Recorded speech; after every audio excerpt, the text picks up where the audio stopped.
Hello and welcome to this, our 130th live stream. $1 million questions. This is, of course, a tongue-in-cheek reference to our Monday video on the $1 apologist. So if you haven't checked out that video yet, please go and check it out after the live stream. And we also ask, if you're not currently a subscriber, please hit that subscribe button and the bell notification so you don't miss any of our content. Like every Friday, we are here to answer your questions on ancient Egypt and the Bible. So, the rules are the same as always, which is if you super chats have priority. That's true across all YouTube live streams. The other thing is that if you are going to ask a non-super chat question, and we do take non-super chat questions, we insist that you put a Q and a colon at the beginning of the question. And that's because if there's no Q and a colon at the beginning of the question, we think it's directed to someone else in the live chat. So we won't see it. We'll just sort of gloss right over it. So it's really, really important. If you want me to see the question, it has to have a Q and a colon in front of it. Really, really, really, really, really, really important. The second thing is only post your question once. If you post your question multiple times, we'll consider that to be question spamming and we'll just disqualify your question. The other thing is if it has to do with a Bible passage in the Bible or a foreign language, we need a little context. Even if it's something like a Bible contradiction, we need context. So in that case, you have to put in the book it's from, the chapter and the verse, in the case of a Bible verse. In the case of a foreign language, we ask that you tell us what language it's in and what you think it means, just so we can sort of zero in on your question. With that said, rules out of the way, let's get into your questions. And we've got, starting the night here with 4 non-super chats and a bunch of super chats queued up, so let's get into it.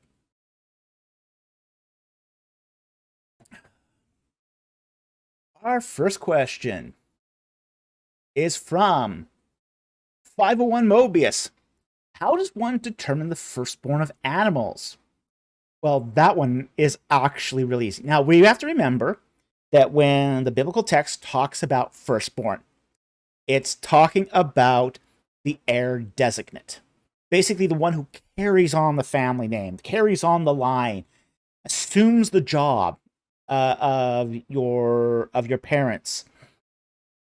Basically, inherits the stuff. Well, double portion of the stuff. But how does this work in the case of animals? And that's really interesting, because there is a kind of firstborn for animals. And what it's going to be talking about here is agricultural animals.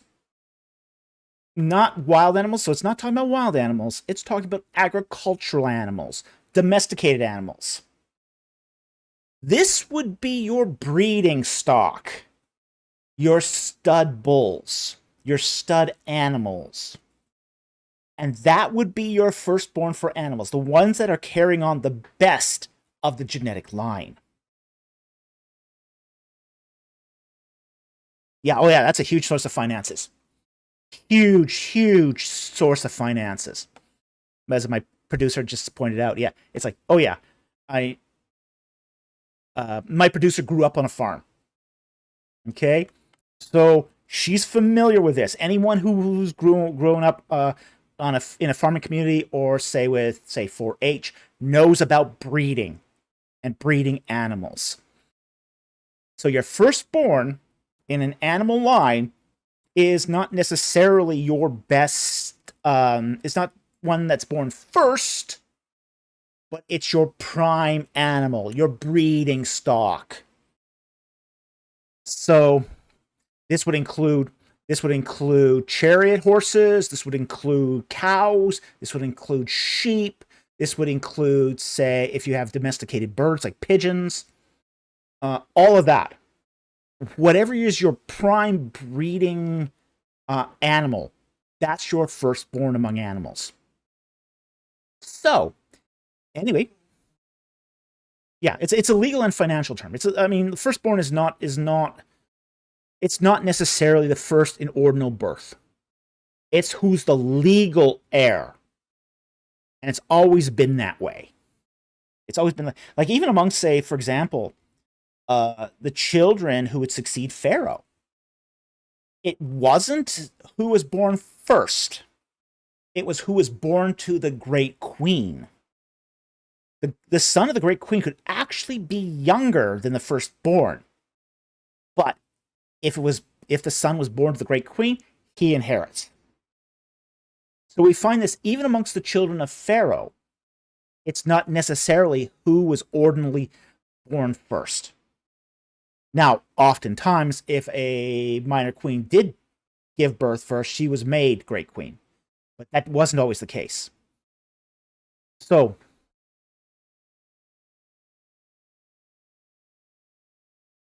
well, we don't know how that affected his chariot horses exactly.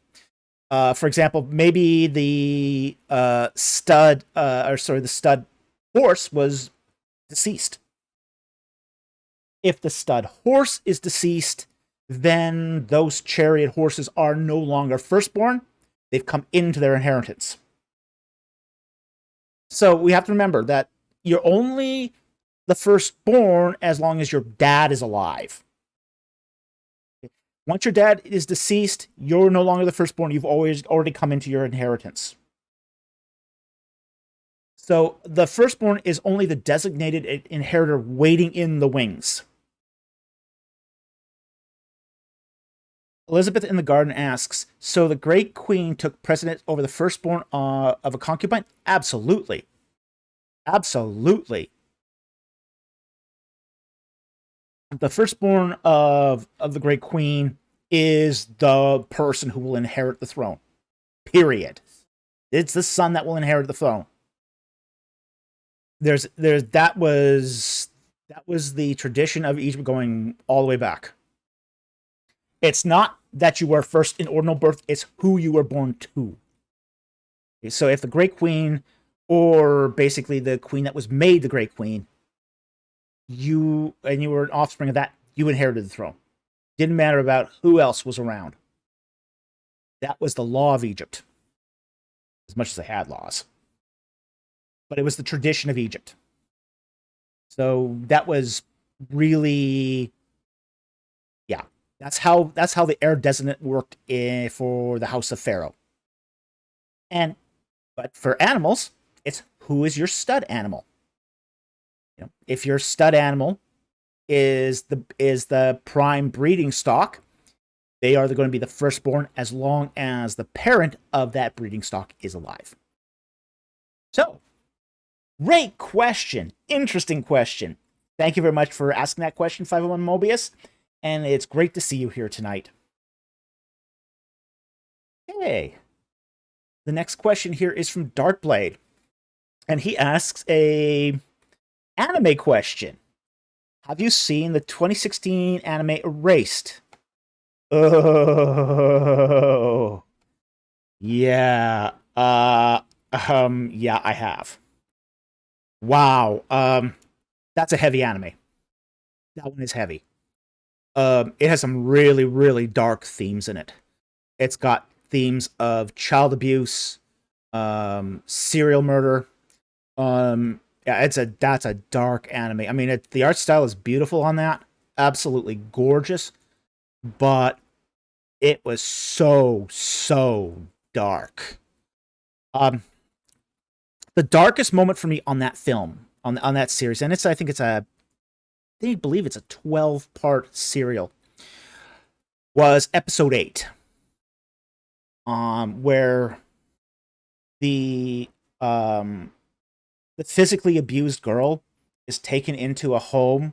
You know, she's rescued, and she's served a breakfast of bacon and eggs. Now, there's some cultural context there that an English viewer might not understand. Bacon and eggs in Japan is considered to be a premium luxury breakfast. A premium luxury breakfast. You know, over here in America, we get bacon and eggs every day for breakfast. And that's because bacon and eggs are so available here. They're not available that available in Japan. You know, you might get them in Hokkaido. But in Japan, it's very, very rare to get a breakfast of bacon and eggs unless you're in the countryside somewhere. So this abused girl who's basically being fed a diet of ramen is given bacon and eggs, and she just starts crying. She's never seen a breakfast like this. So, yeah, I mean, it brought tears to my eyes. It absolutely totally brought tears to my eyes. It's a heart-wrenching anime. Very well done. Excellent. It's an excellent anime. Very well done. But it's dark themes, and it can be very difficult to watch. Okay. But I did thought it was very good too. So I have seen it. That's my opinion of it. There's a lot that kind of could slip past a American viewer if you're not aware of the cultural context. But Warrior of the Most High doesn't have a good ending. Yes, the serial killer is caught. Okay, and the hero manages to save most of or all of the victims.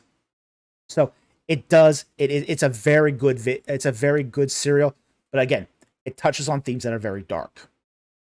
So with that said, thank you very much for the question. Great popular culture question.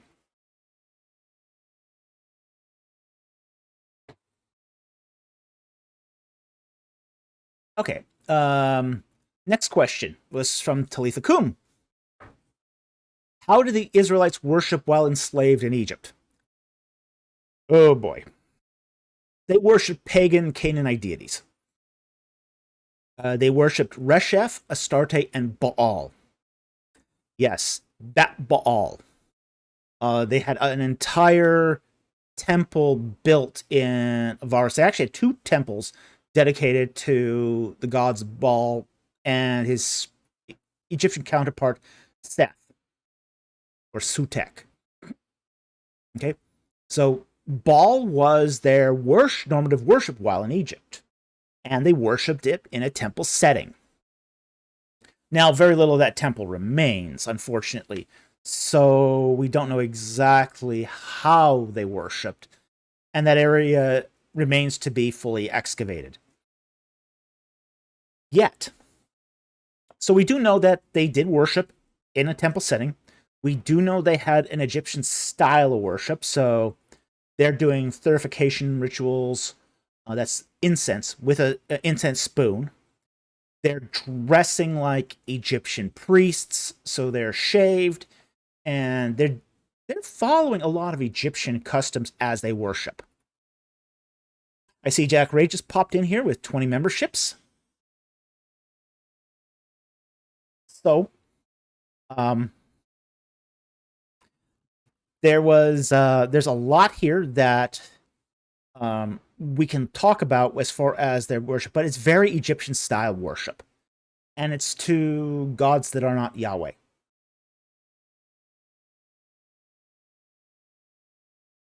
So that's it. Thank you very much for the super chat, or sorry, the question. Very much appreciated, and I hope that helped. And our fourth one, I think.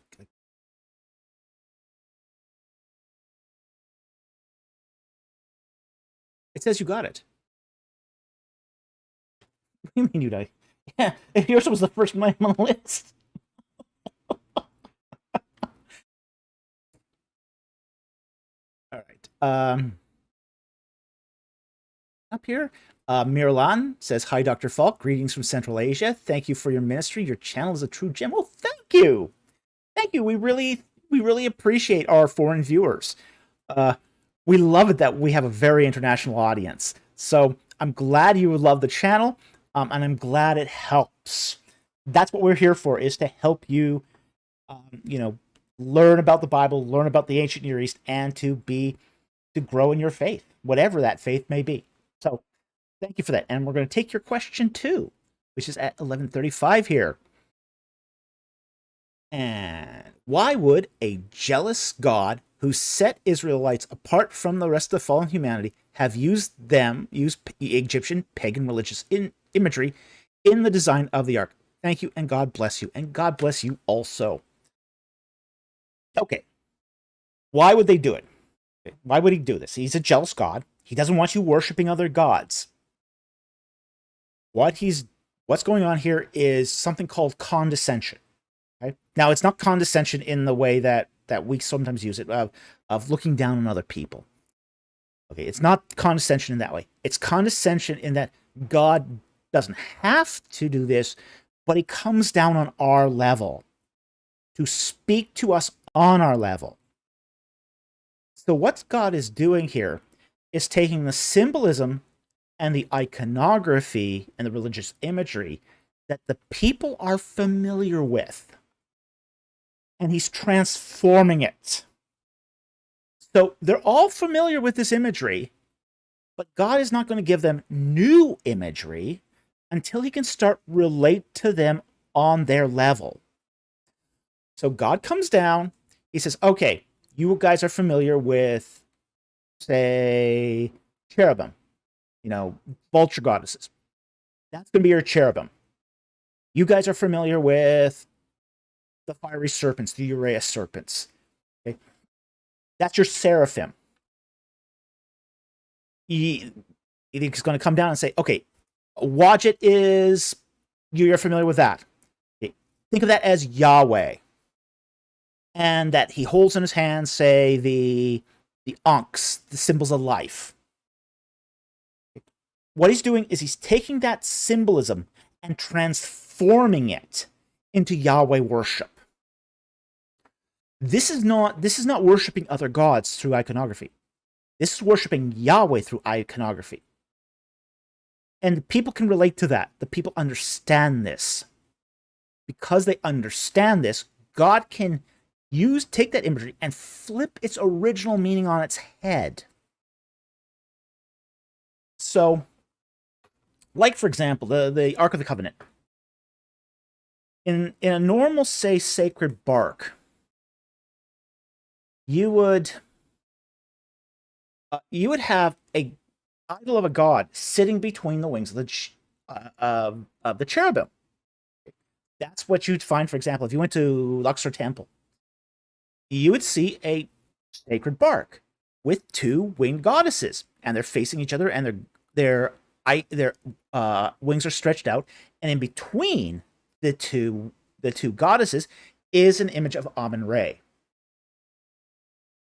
Now, what happens in, say, the Ark of the Covenant is you still got the wings of the cherubim with the wings, but there's no idol. You just have the presence of the Shekinah glory itself. This does some really interesting things to the iconography. Now, it's no longer an idol cared for by human hands. God doesn't sleep. He doesn't need to be fed. He's always on the throne. He's always on duty. It flips the entire relationship between God and man that had been going up until that point. So it's taking the same iconography that they understood and repurposed it, transformed it, redeemed it. That's an important concept here. God, in condescending to man, redeems certain things that were not in a good place, that would have made God jealous, and transforms it into things that glorify him. So, that's really what's going on here. It's a condescension. Because here's the thing. God could have just said, okay, you Israelites, get into a Nissan Sentra and drive all the way to Tel Aviv, and you're done for the Exodus. And the Israelites would have gone, okay, what's a Nissan Sentra? What's drive? What's Tel Aviv? God would have not have been communicating with things they understood. So it was necessary to communicate with things and visual imagery that they did understand. And that's sort of the point here. God condescends with what we know to bring us to where he needs us to be so he can have a relationship with us. Francis Dawes, hey, I have a Nissan Sentra. Yeah, I used to have one too. I kind of miss my Nissan Sentra. I don't have any car at all now, but man, owning a car in Vancouver is so expensive. I don't own a car anymore. So anyway, I hope that helps. Thank you very much for the question. It's a great question. And I hope that brings some insight into it.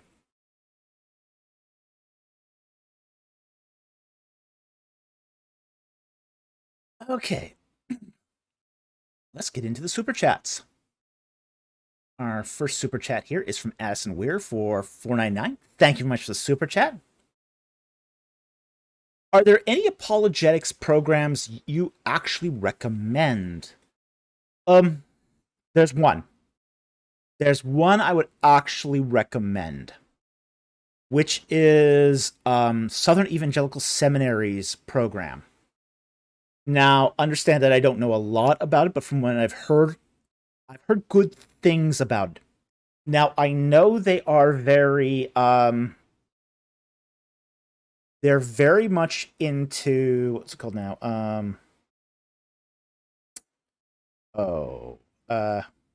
Into the sort of the methodology of Thomas Aquinas. What's it called again? Thomistic.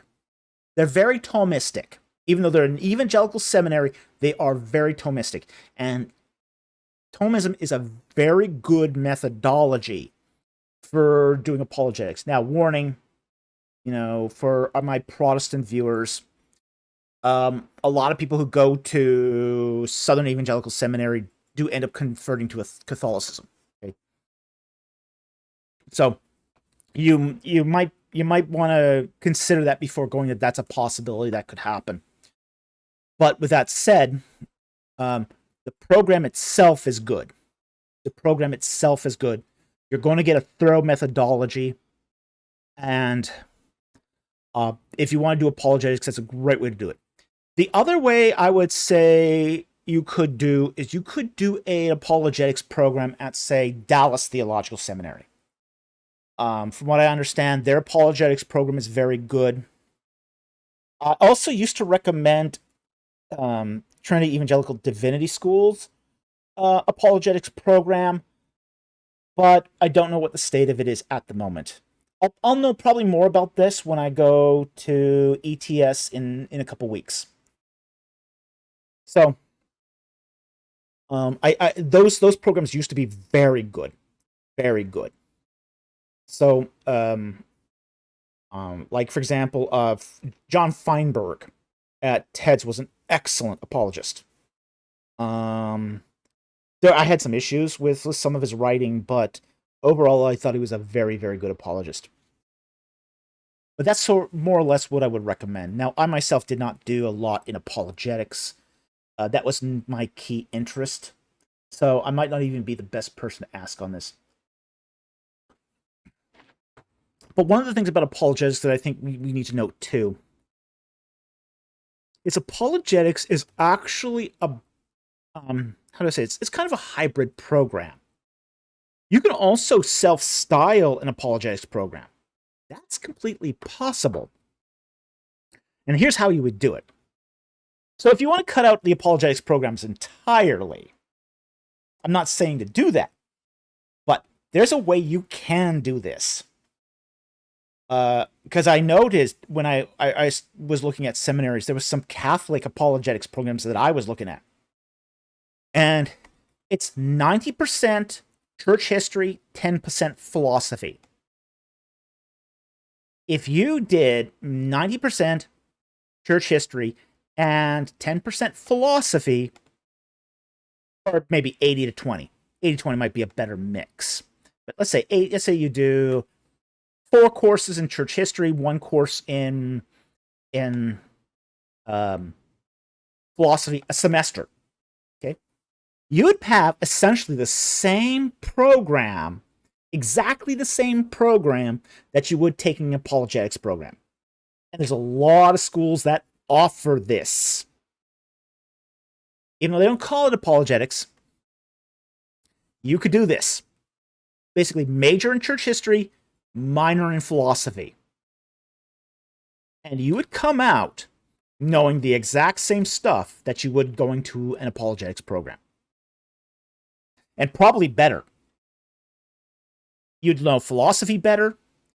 You would have more exposure to countervailing arguments. Even if you're taught secular philosophy, you now know what the secular side is going to teach. There's huge value in that. Huge value.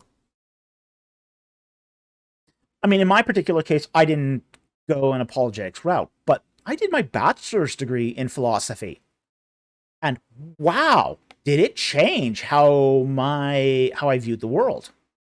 I took it at a secular university. So, I mean, I wasn't taking, say, it from a Christian college or Christian point of view. I mean, I didn't even do my first degree at a Christian college until I was in my master's program. So, that's really helpful. And frankly, boy, a philosophy program will teach you to write. It'll teach you to write with clarity and conciseness. And it'll also help you to sniff out logical fallacies and errors in reasoning. So, if you want to avoid the apologetics programs altogether, that's what I would recommend. 80% church history, 20% philosophy. And then you've got sort of the whole enchilada of an apologetics program right there. So, anyway, thank you very much for that question. Hope it helps. And if you do show up at ETS like you had mentioned you might be doing, look me up. I'd be happy to meet with you.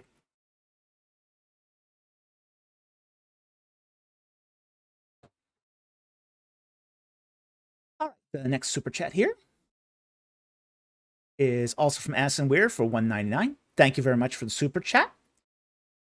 And he asks, does Romans 5:12 preclude pre-fall human death? All right, let's bring up the Bible here. We'll go here to Romans 5 and verse 12. Okay. I'll start verse 10 here to do our reading. For if we were enemies, we were reconciled to God through the death of his Son. Much more, having been reconciled, we are saved by his life. And not only this, but we also exalt in God through our Lord Jesus Christ, through whom we have now received the reconciliation. Therefore, just as through one man, sin entered into the world, and death through sin, so death spread to all men because all sinned. Okay. Now, I don't think this precludes pre-human death. Honestly. And that's the reason is because the ancient Near Eastern definition of death is more than death of the body. We see this all across the scope of ancient Near Eastern connotations of death. If we're talking just about death of the body, this does not preclude it. What we're talking about here is a kind of death that is separation. Separation of body and soul, separation from husband and wife, separation from man and God, separation from man and his own identity, his self, his conscience, his morals. So there's a huge, broad set of meaning of death against separation against nature. There's a huge panoply of connotations that the ancient Near Eastern concept of death has that's sort of being wrapped up in, say, the post-fall meaning of death. So Romans 5:12 doesn't preclude physical death. It precludes that panoply of death, the death of many kinds. Some way, death had to occur prior to the fall. You know, you pluck a leaf off of a tree. If Adam and Eve plucked a leaf off of a tree, those cells had to die. They had to die just to feed the human. I mean, let's say human grabs a piece of fruit, bites into it. We do know that, say, fruit has cells in it. The human being would digest those cells. That would cause death of those cells.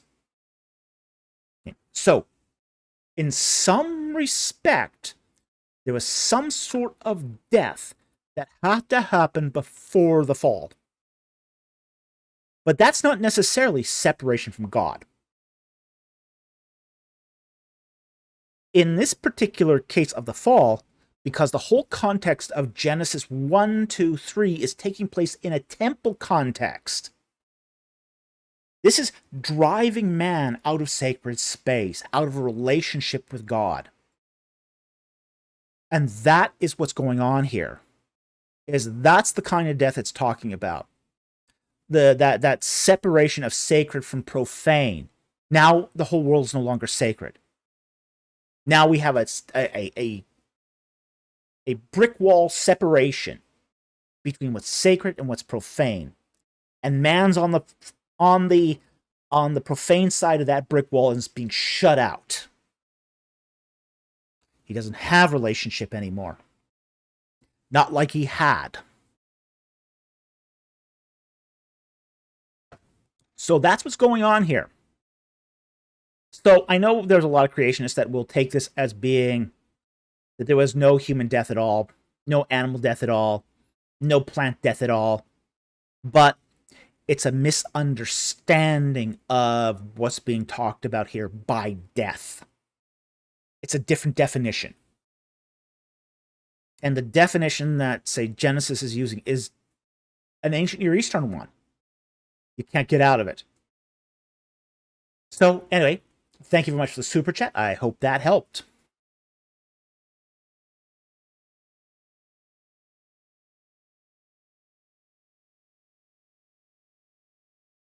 Okay.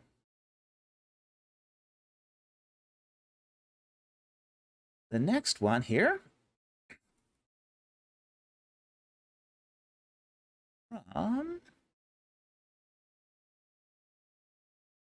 Addison Weir for $4.99.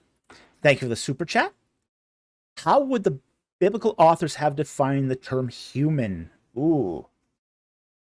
That one is going to be kind of a tough question. The reason why is because this is what's sometimes called biblical anthropology. This is a huge field of study in biblical studies. It's got a large corpus of literature. It's very, very... There's a lot of literature on this. Generally, what's intended is the biblical authors would have defined a human as someone who possesses the imago Dei, the image of God, per Genesis chapter 1. Now, the question is, what does that mean? And there's a lot of controversy over the meaning of the imago Dei. And the imago Dei, the whole thing about the imago Dei, we should probably bring that passage up. Let's just talk about that passage. Because this is the one passage that really sort of defines humanity here.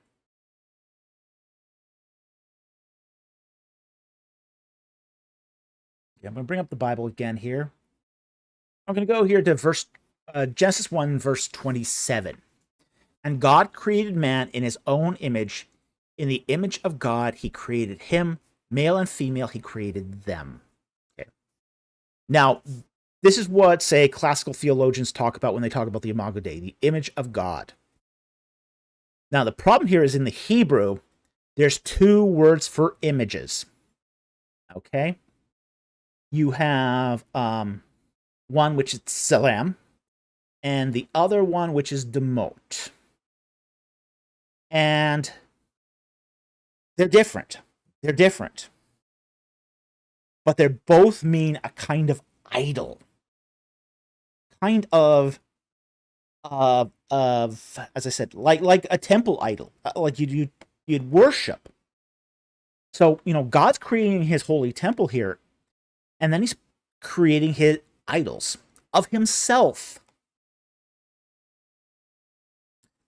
So those idols are meant to reflect the image of God and are sort of empty vessels of God's spirit. They're not God himself.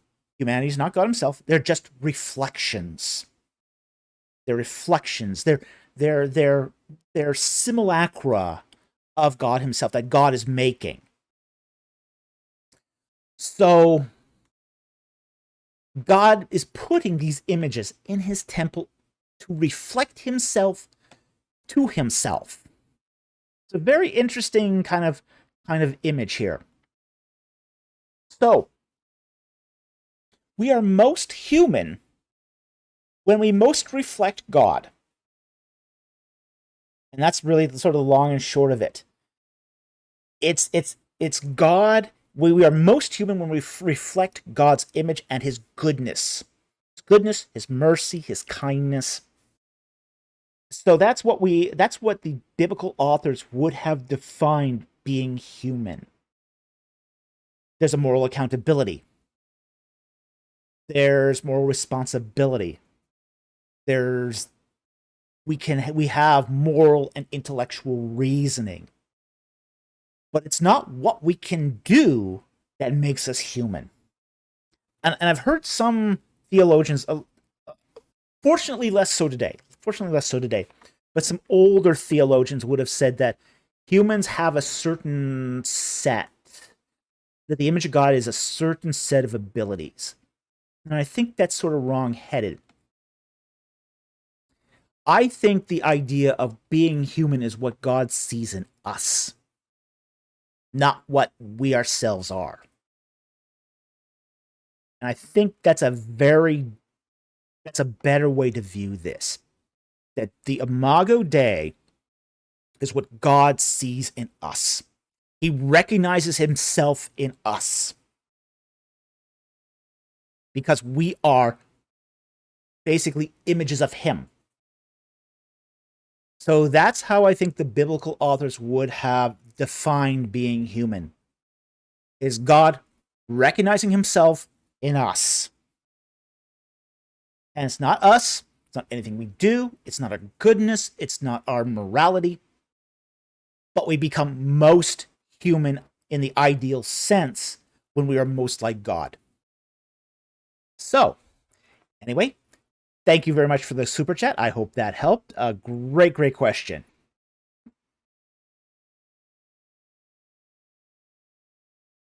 Okay, great questions tonight, honestly.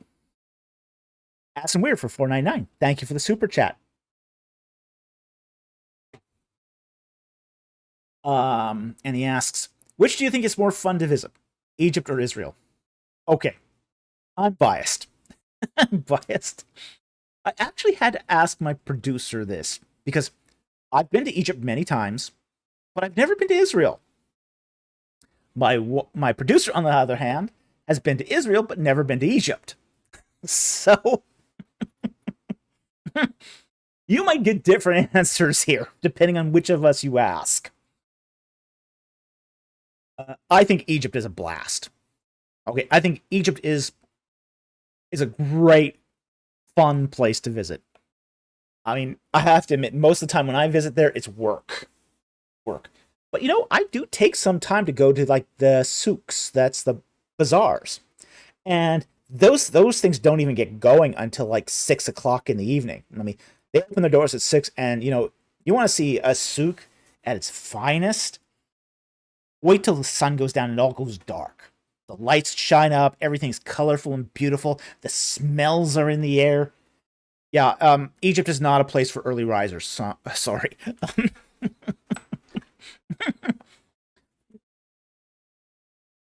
Yeah, we see the sunrise, then we go to bed. Yeah, exactly.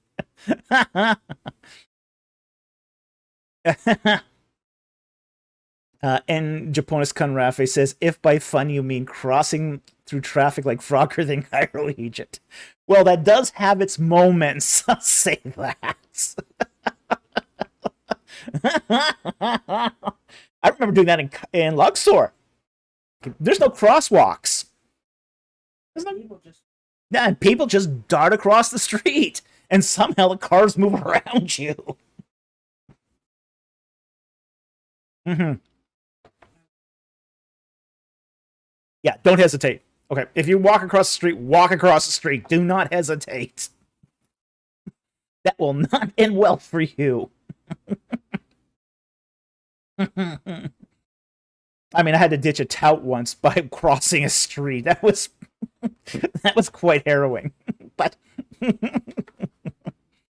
I'll say this about Egypt: the marketplaces are fun. Love the marketplaces. I love that the game of haggling can be just really a lot of fun, especially if you use a lot of humor. Okay, if you use a lot of humor, a souk can be just an amazing night of entertainment. And the more tongue-in-cheek you are, the better they laugh, the better you laugh. Everyone has a good time. And so, the temples are fantastic. I would recommend the temples. If you go to pyramids, go to the mastabas. There's more to see in the in the pyramids. If you go to the pyramids, go see the mastabas. A lot of tourists go see the pyramids and then never go to the mastabas. The mastabas have amazing things to see in them.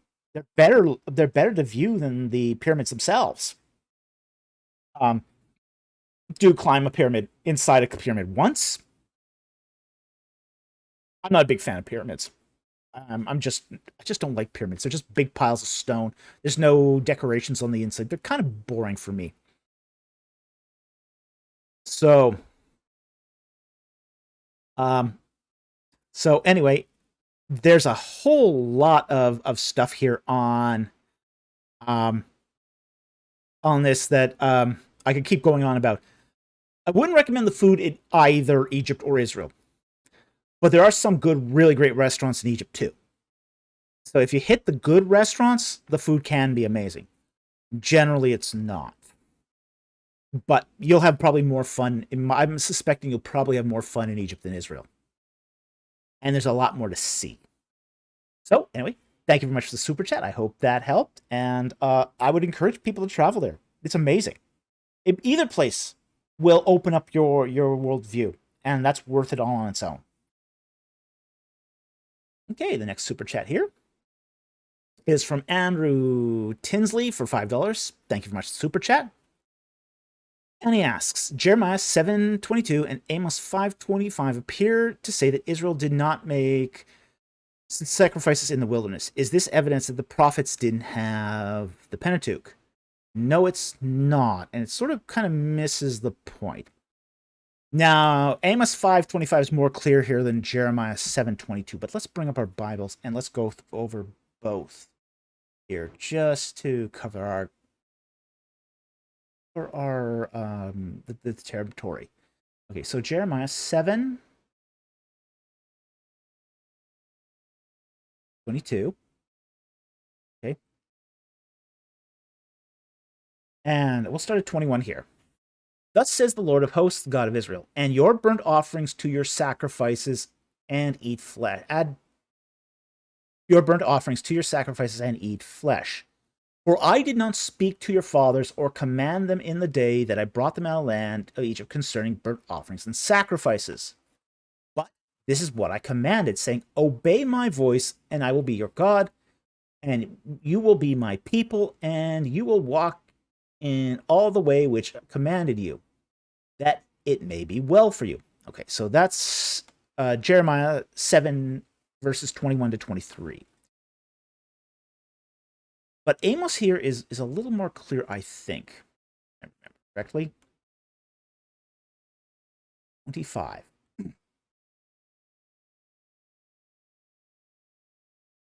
Okay, verse 25. Did you present me with sacrifices and grain offerings in the wilderness for 40 years, O house of Israel? You also carried along Succoth your king and Kinnun your images, the stars of your gods which you made for yourselves. All right. So what's going on here? What's going on here in these verses? What's happening here is that the whole sort of, say, sacrificial system during their wandering in the wilderness is abridged. Now, did the Israelites present grain offerings in the wilderness? Okay. The answer is no. No, they didn't. Okay. This was not something that was done during the 40 years of the wandering. Why? Because they didn't have land. You need to have land and produce grains to have grain offerings. This is a nomadic, pastoralist society when they are in the wilderness.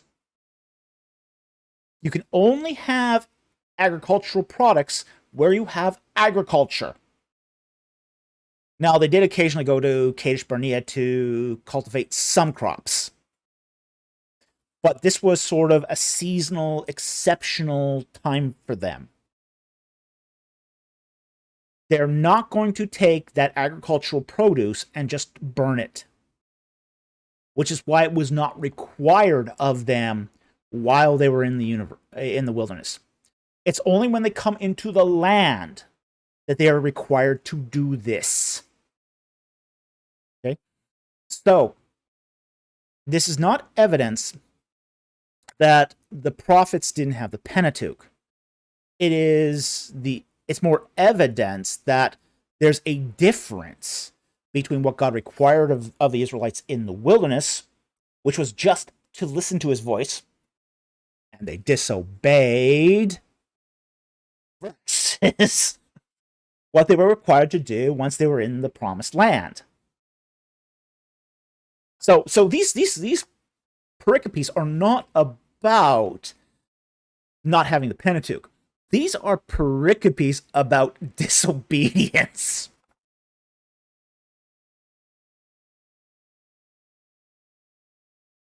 Yeah. So he said it down in writing. Yeah. Oh yeah, 501 Mobius. There was mention of fine wheat and barley. Yeah, they didn't mention it. But again, that's prospective. That's what they're going to do when they come into the Holy Land.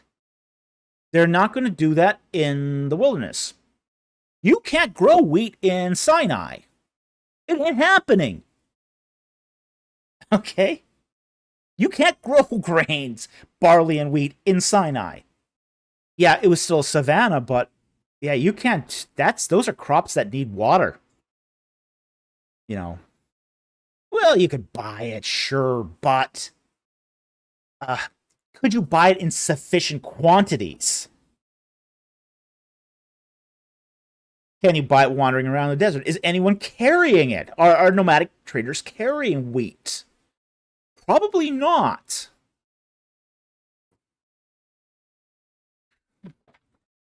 So these are laws that are meant to be implemented once they come into the Holy Land, not during their Sinai wanderings. Traders that are passing through, Midianites that are passing through, they're carrying valuable cargo that's going to make them a lot of money. Okay? What sort of cargo would that be? Well, it would be incense. it would be wine, and it would be oil. And if there could be also some opium too, because they did trade in opium as well. So these are the monetary cargoes that are traveling through the Sinai by traders, because that's what was valuable. You know, traders, I mean, for the problem with grains is, while people need it, it's not exceptionally valuable. So Midianite traders wouldn't carry it. You know, there's closer places to where they are that supply it for less cost. It would be prohibitively expensive for Midianite traders to transport grain. It's not a good use of resources. So the Israelites are not going to have, as I said, the only place where the Israelites are going to get grain is at Kadesh Barnea. That's it. And it's not a great place to grow grain. Just not that good. So the number of grain offerings they're going to make there is going to be super limited. But that's all. This, though, is also beside the point of the passage. The point of these two passages is that the Israelites didn't listen. While they're wandering in the wilderness, they're not doing the grain sacrifices because they don't have the grain. But what they are bringing with them is their idols, Sikuth and Kinyan. That's what they're bringing. That's what they're holding on to, is their idolatry. So that's the problem that they're trying to, that Jeremiah and Amos is trying to bring out here, is that, yeah, you know, you weren't required to do the grain sacrifices while you were in the wilderness, but you were also required to drop your idols, and you didn't do that. You didn't do that. You kept your idols. Okay, now you're doing grain sacrifices, but you still have your idols. Stop your idolatry. Okay, so that's what's going on here. I hope that explains that. Thank you very much for the super chat. We really appreciate it. Man, those Israelites.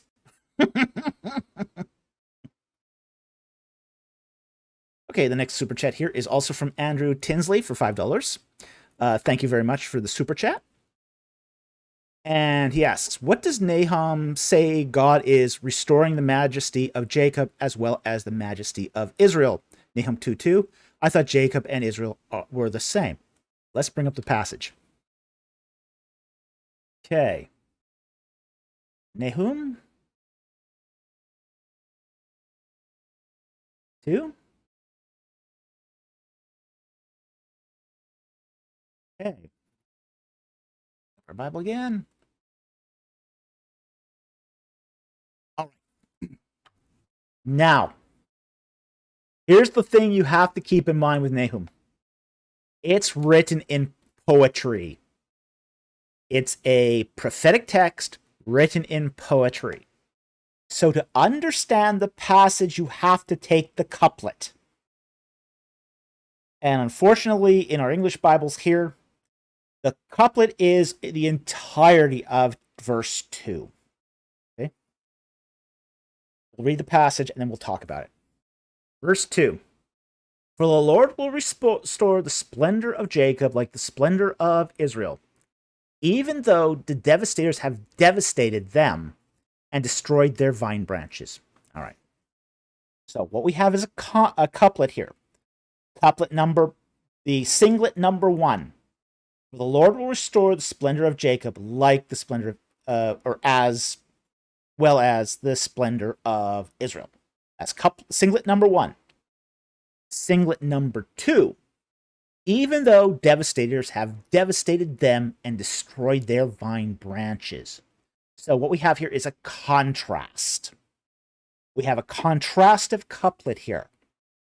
So Restore versus devastate. Splendor versus destroyed.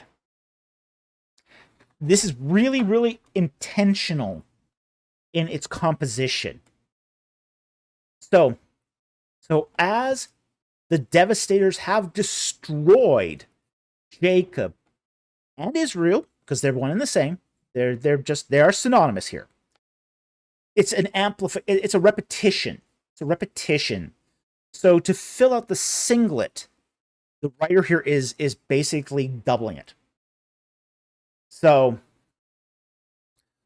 Jacob and Israel are synonymous, but the repetition here is meant to basically fill out the singlet.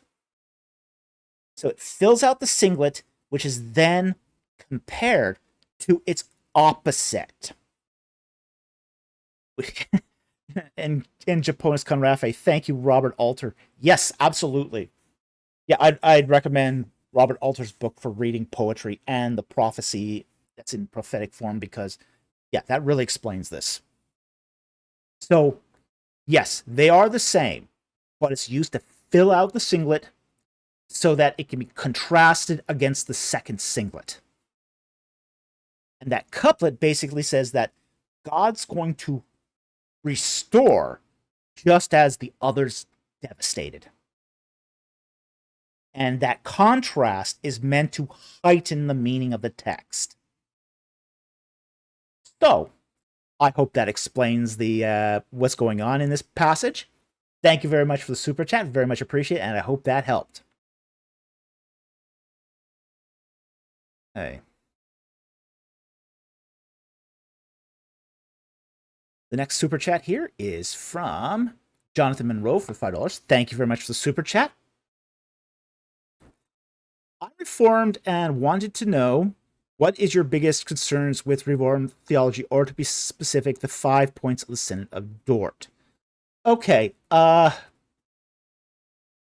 not that familiar with the Synod of Dort. I haven't read it in a long time. I know there's a lot of stuff in the proceedings of the Synod of Dort. Okay, but if we sort of just narrow this down to, say, the 5 points of, say, Calvinist theology, I can sort of share what my concerns are with them. So, and I know the Synod of Dort was a response to the Remonstrant or Arminian theology. So this is where Dutch Reformed theology tried to answer Arminianism. So, with that said, I'll say what I'll read the 5 points, and basically say what my issues are with them. Now, point number 1: unconditional election and faith are sovereign gifts of God. Now, I will agree that they are sovereign gifts of God, election and faith. I've got reservations about the unconditional part. The unconditional part being that God had no conditions at all. It's arbitrary. I don't think God does anything arbitrarily. I don't think God tells us his reasons for election. But that's not the same as saying he has no reasons at all. So I sort of disagree with the whole idea of unconditional election. You know, that's God rolling the dice. Oh, you're saved. Oh, you're not. Sorry. You were unlucky that day. I think God has his reasons for doing everything. He just doesn't tell us. We're not privy to those reasons. It's a need-to-know thing. And we don't need to know. Essentially. These are sovereign decisions. Absolutely sovereign decisions. And because they are sovereign decisions, God keeps his own counsel on them. Okay? So that's my first issue with point 1. Point 2. It reads, while the death of Christ is abundantly sufficient to expiate the sins of the whole world, its saving efficacy is limited to the elect. And what I would, the only thing I would say here is that I have an issue with the elect bit. Elect is not saved. I would agree if it is limited to the saved. If it's limited to the saved, yeah, no problem with that. Elect is not the same as being saved. To be elect is to have access to salvation, whether or not you accept it. So I don't agree that elect equals saved. I know much of the reformers did believe that to be elect was to be saved, but it's not. Israel was elect. Most of them were dirty Baal worshippers. Okay? So they weren't saved. So to be elect is just to have access to the good news of salvation. But to be saved is you cannot be saved without being elect, but you can be elect without being saved. So that's sort of the issue I draw the line on point 2. 3. All are so totally depraved and corrupted by sin that they cannot affect any part of their salvation. I'd agree with that. Absolutely. I think that's totally correct. That's the idea of total depravity. And I think there's absolutely no question that that's correct. Point 4. In sovereign grace, God irresistibly calls and regenerates the elect to newness of life. Okay, again, I have that problem with the elect. I also have the problem with the irresistibility part. I think man is totally free to resist. Basically say no. Man is free to say, okay, I know the good news of salvation. I can, but I don't want it. I'd rather be apart from God. I think man is totally capable of that. Even if he has received access to salvation by being part of the elect. So that's my issue with point 4. Point 5. Those that save, God graciously perseveres, so they persevere until the end, even though they may be troubled by many infirmities as they seek to make their calling and election sure. Okay. I think this is sort of flipping Calvin's view of perseverance on its head. Okay? It's not so much that God graciously preserves so that they persevere to the end. It's more if they stay on the path of the amnesty, that God will keep them on the path. That's more what Calvin meant by perseverance of the saints.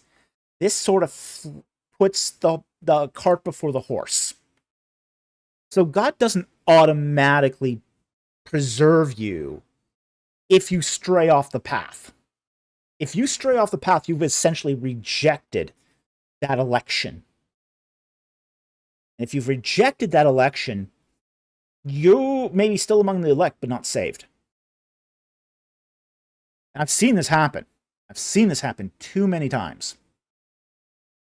So I think there's actually a fair number of misunderstandings with that whole structure of Reformed theology. Now, with all that said, Arminianism, I can't even consider. I cannot even consider Arminianism. Which is why I consider myself more of a 3-point Calvinist than actually an Arminian. Because I think Arminianism is even worse. Worse than this. Okay? So, I think there's there's issues with Reformed theology, which is more when I recommend people who want to read about Reformed theology go right back to Calvin. Read Calvin. He's probably does the best at describing this. And Japonis Conrad, a 3.5 points Calvinist, yeah. But then again, too, there's also various strains of Calvinism too that address some of these issues. So, I don't think you need to abandon Reformed theology because of the problems, but do recognize the problems and try to figure them out in your own mind. So, anyway, thank you very much for the super chat. Very much appreciate it, and I hope that helped. Okay. Jonathan Monroe for $5 again. Thank you very much for the super chat. Also, do you think Reformed theology has a balanced view on God's sovereignty and human will when discussing libertarian will versus compatible will? All right. This is an ongoing debate within, say, Reformed circles. So you do get both sides of this. Now, we're going to sort of exclude the whole discussion on determinism, because a lot of neo-Calvinism has become fatalist.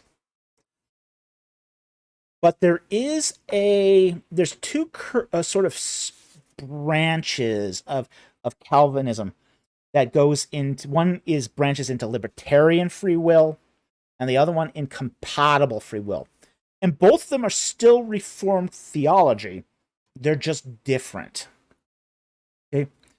The best expression of actually libertarian free will Calvinism comes actually from the Westminster Confession, where it talks about primary and secondary causes. Basically, that you have God as this sovereign in his prime, and God is responsible for primary causes, his sovereign will that cannot be broken. But within that sovereign will are human beings that are the secondary causes that are under the umbrella of the primary, but not controlled by the primary. These are the secondary causes. So human beings are free to sin, do evil. They're not stopped, but they're still constrained by that primary sovereignty.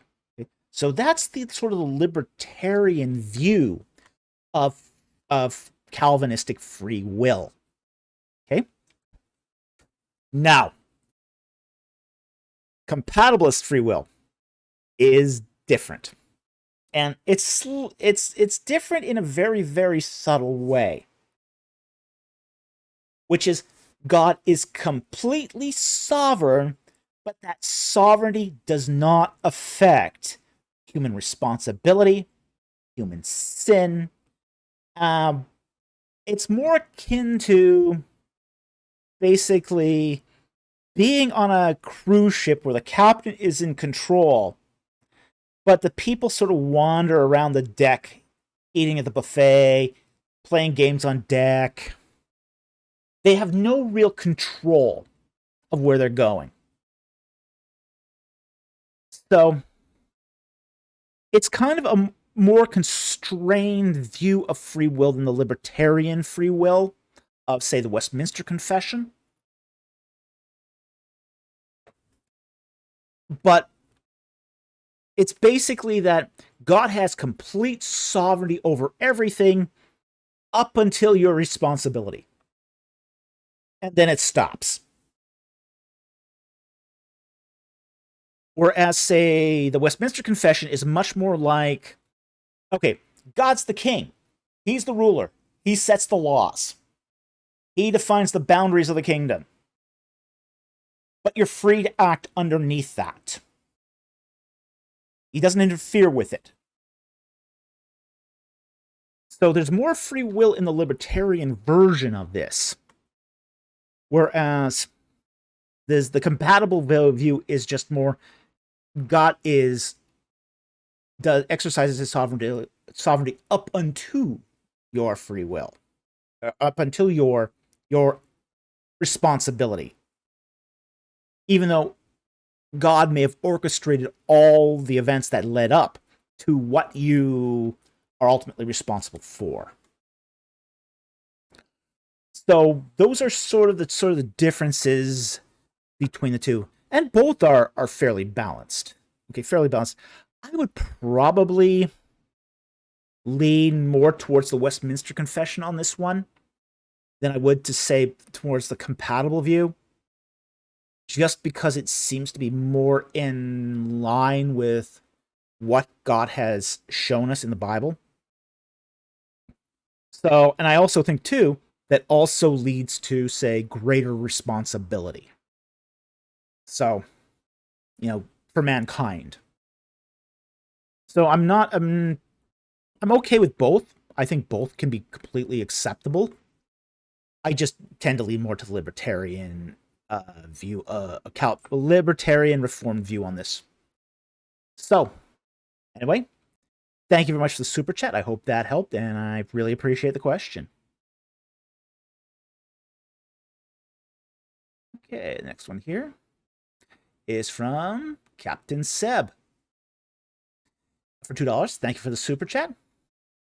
And he says, good evening. My question is in the live chat. Okay. And he says, does the association of the final resurrection with stars in Daniel 12:3 indicate that Daniel thought that people would be resurrected as angelic beings? I heard some scholars make that claim. All right. Bible here.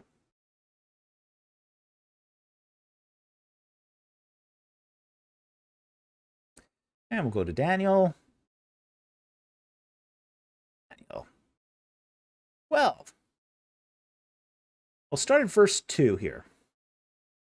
And many of those who sleep in the dust of the ground will awake, these to everlasting life, but others to disgrace and everlasting contempt. And those who have insight will shine brightly like the brightness of the expanse of heaven. And those who lead the many to righteousness like stars forever and ever. All right. So, is this saying that the people who are resurrected will be angelic beings? Quick answer to this is no. But it does infer that there will be a kind of glory, a glorified resurrection. Okay? Because basically the text says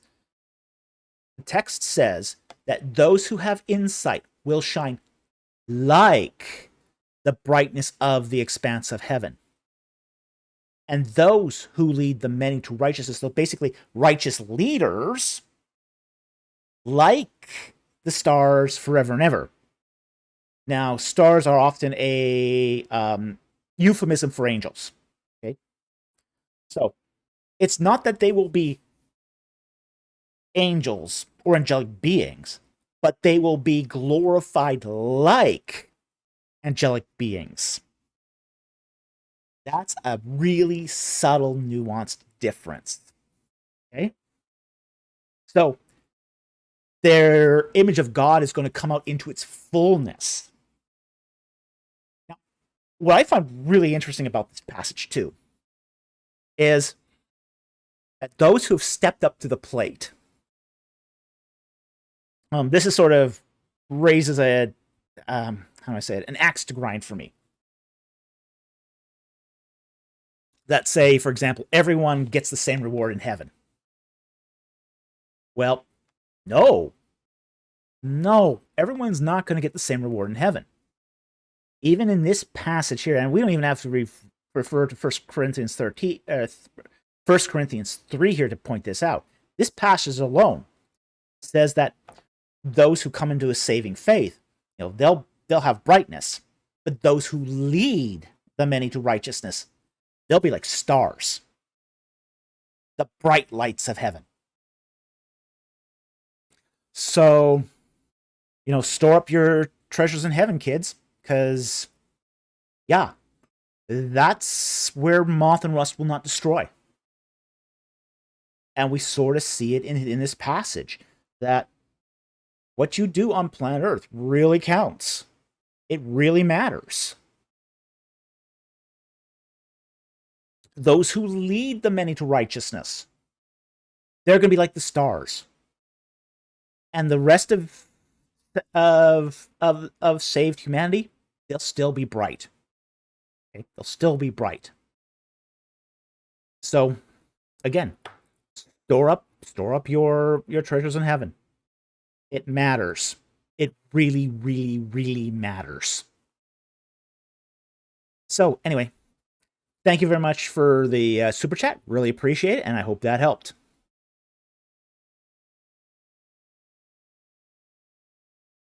Okay, next one here.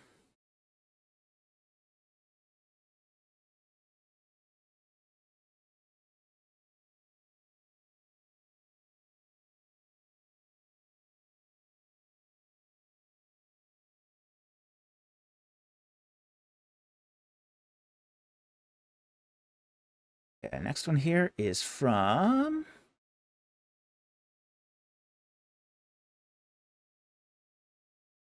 Jack Ray for $10. Thank you very much for the super chat. Michael Jones did a live stream with David Wood on Annihilationism yesterday. Okay, I haven't watched it. Would you be willing to do a live stream with David Wood to explain your view on eternal punishment as well? Yeah, sure. If he contacts me, I'll be more than happy to. In fact, I would love to meet David Wood. He's an interesting guy. Really, really interesting guy. He's done a lot on, say, on Islam. I mean, he's done a lot in Islam.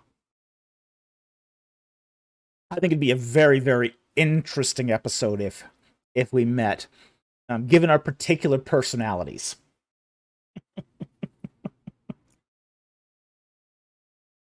It would be entertaining. It'd be entertaining. I think David would do this in good faith, right? David Wood is he's a Christian.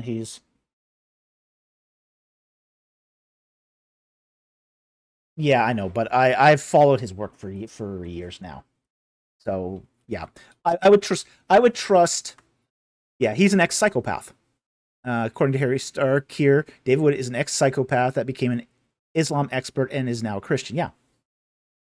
Yeah, that's who he is. Yeah. Yeah. Yeah. I like his work. I really like his work. So I'd have no problem to do a live stream with him. No problem at all. However, he'd probably have to contact me first, because frankly, I'm keeping track of everything has become quite a task for me these days. So anyway, yes, I would totally relish the opportunity to talk to David Wood on my view of eternal punishment, and because I think it does need to be, talked about. So, anyway, thank you very much for the super chat. Very much appreciated, and I'd relish this opportunity. I think it would be fantastic.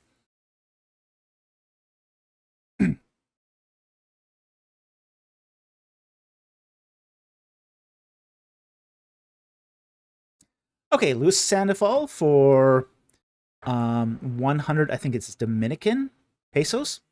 Okay. Yeah, I'm still trying to get used to all the currencies.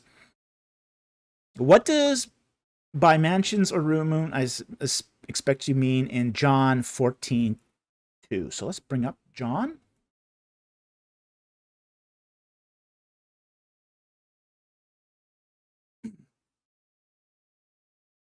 John 14. Okay. John 14:1. And it says, "Do not let not your heart be troubled. Believe in God, believe in me also. In my Father's house there are many dwelling places. If it were not so, I would have told you, for I go to prepare a place for you."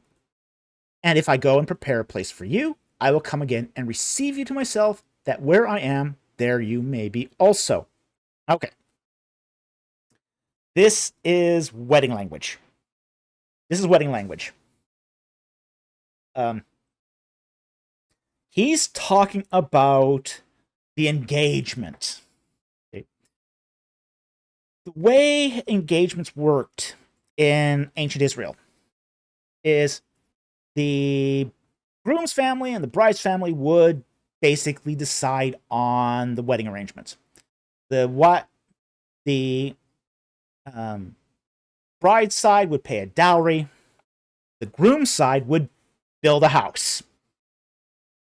So the groom would build a house. And when the house is finished, he comes, collects the bride.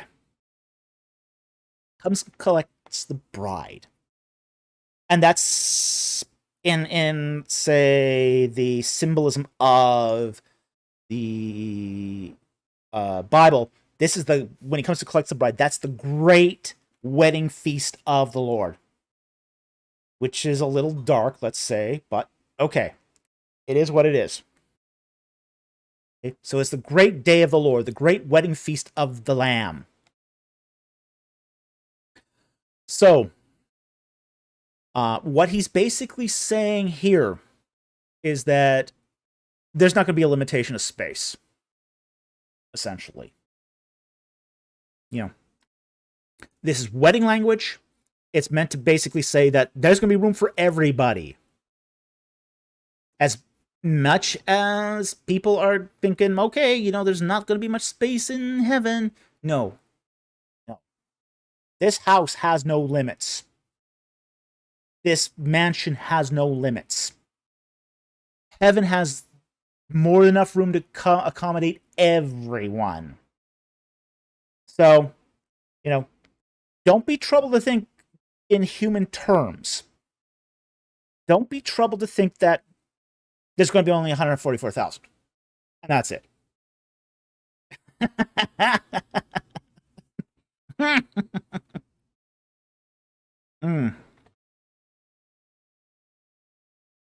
So,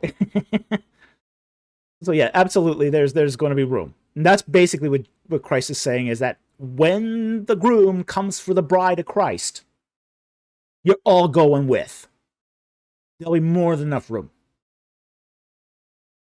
So it's basically that Christ has prepared a place that upon his return, everyone's going to be there. So this is just a expression of, say, bridal language and the enormous grace of Jesus Christ. Enormous grace of Jesus Christ. So, anyway, I hope that helped. Thank you very much for the super chat. Very much appreciated.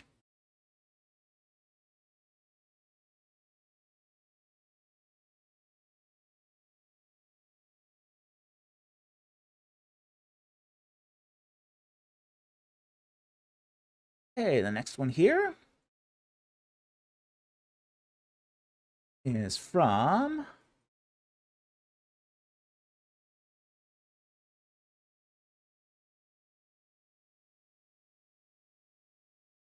Louis Sandoval again for 250 Dominican Republic pesos. Thank you for the super chat.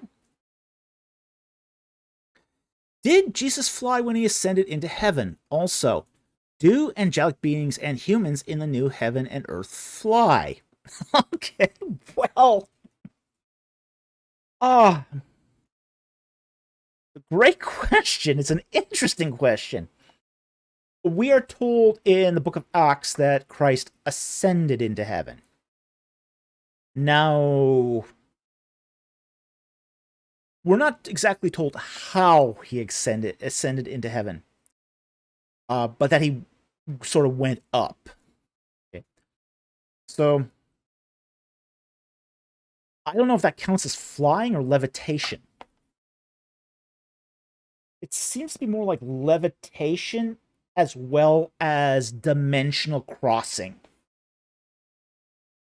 So no, he didn't do a skyrocket. No, I don't think the text would imply he did a skyrocket. but it seems more that he did a sort of a levitation leading into a dimensional transition. Okay? So that seems to be more what the text infers. Now, do angelic beings and humans in the new heaven and earth, can they fly? Angelic beings fly. Seraphim fly. They've got wings. And they hover over, above the cherubim. The cherubim also have wings. So presumably they too can fly. So, yeah, Elizabeth and Guard, rising, not soaring across. Yeah, that's more of it. It's more like rising and then a interdimensional transfer. But angelic beings can fly. You know, they have the wings. You know, they've got the apparatus, they can do it. Yeah, the rising part's more for our benefit than anything else. Yeah, so we know it's not happening. I mean, frankly, if Jesus wanted to just move across the dimensions, he could just do it. Right, quite frankly. Because frankly, he walked through a door. He walked through a closed door. You know, that could be just basically simply doing a dimensional jump. A dimensional jump from one side of the door to the other.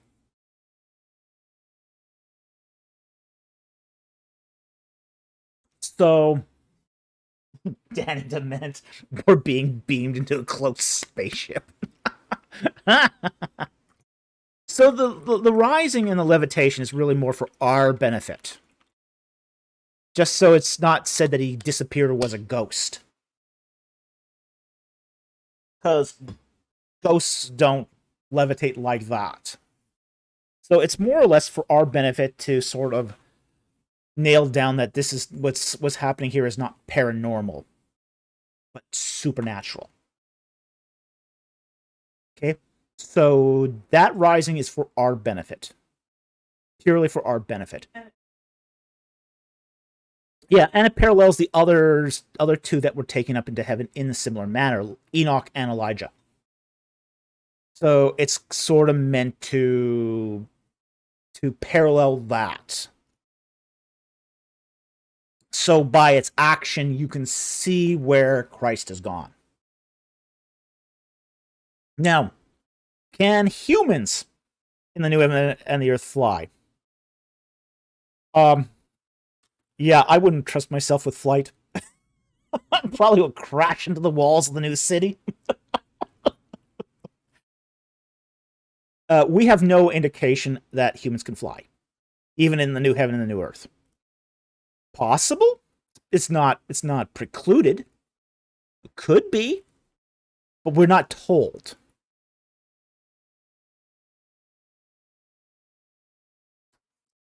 Yeah, there is some. Yeah, my producer points out here that there is some speculation of what the physics of the new heaven and the new earth would be like. So we can't say for certain that humans won't be able to fly, but there's no evidence for it either. So we're not told in the case of humans, simply put. And it'd be kind of cool, honestly, if we could, but I wouldn't trust myself doing it. So anyway, thank you very much for that super chat. Very interesting super chat, and I hope that helped.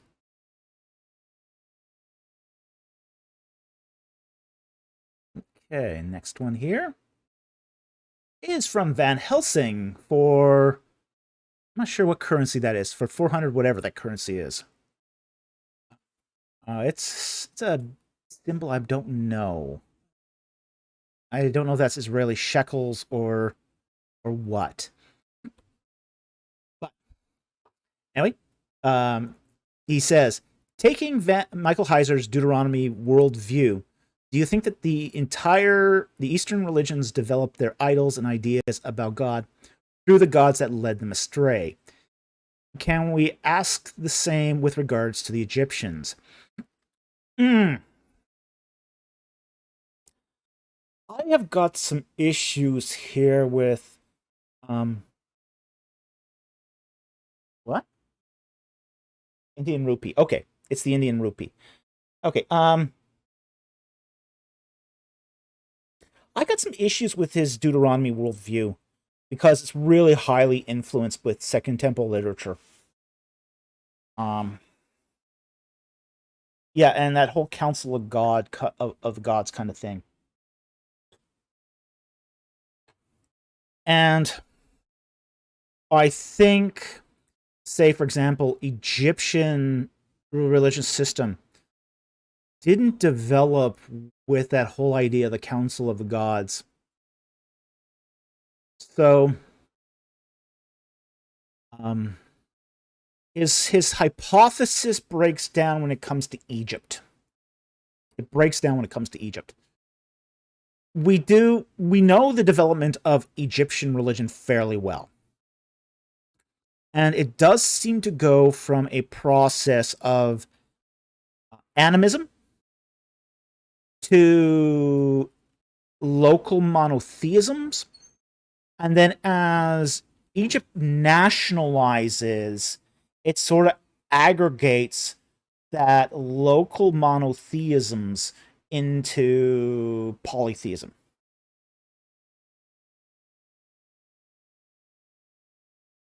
So we have to be careful here that we don't try to just superimpose that Council of Gods theology upon everything, because it doesn't work with everything. So that idea that gods led them astray, the fact of the matter is humans are just given to idolatry. They're just given to idolatry. People are idolatrous by nature. They're idolatrous by nature because they're fallen beings. So, even if there were no gods to lead them astray, people would become idolatrous. We have idolatrous people today. Okay, yeah, they're not bowing down to an idol of Baal, at least not most of them. But they trust in their money. They trust in their job. They trust in security and comfort. Those are no less idols than the other. Some will even idolize things like baseball. You know, I mean, I know people who think, sports is the be all and the end all. That's all they can discuss. Yeah. As SDRC 9216126 says, people idolize their cell phones. Yeah. Jack Ray idolizes baseball. Baseball. Yeah, there are some people that are like that, though. So, idolatry is not restricted to just simply, the idols of the ancient world. Idolatry is just as alive today as it was during the time of the Canaanites. Just as alive. In fact, you could even say that idolatry has never been stronger. It just looks a little different. But it is, in fact, no different. No different at all. Well, yeah, it's worse. Yeah. Yeah, I agree with you. Japon's Rafi. It's worse today. Yeah. It's what you put your trust in.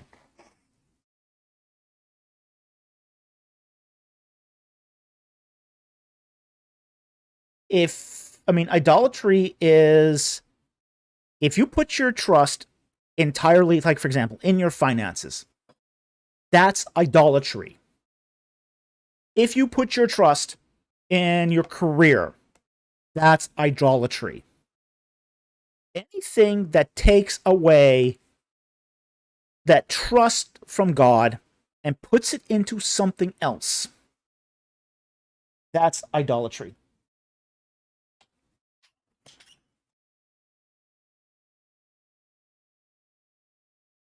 So, absolutely, you can put your, Haystack says here, Star Wars idolatry. I trusted the whole sequence would be good, and now I'm sad. Look, I mean, there are people who, there's a Jedi religion. It's one of the fastest growing religions in England right now.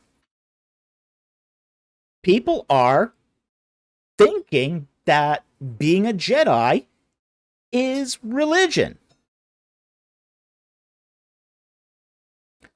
So yeah, this is it's alive. All this stuff is alive and well. Van Helsing here has a follow-up question, which is, how would you interpret Psalm 82 if you disagree with the Council of God's interpretation? Okay, let's look at that.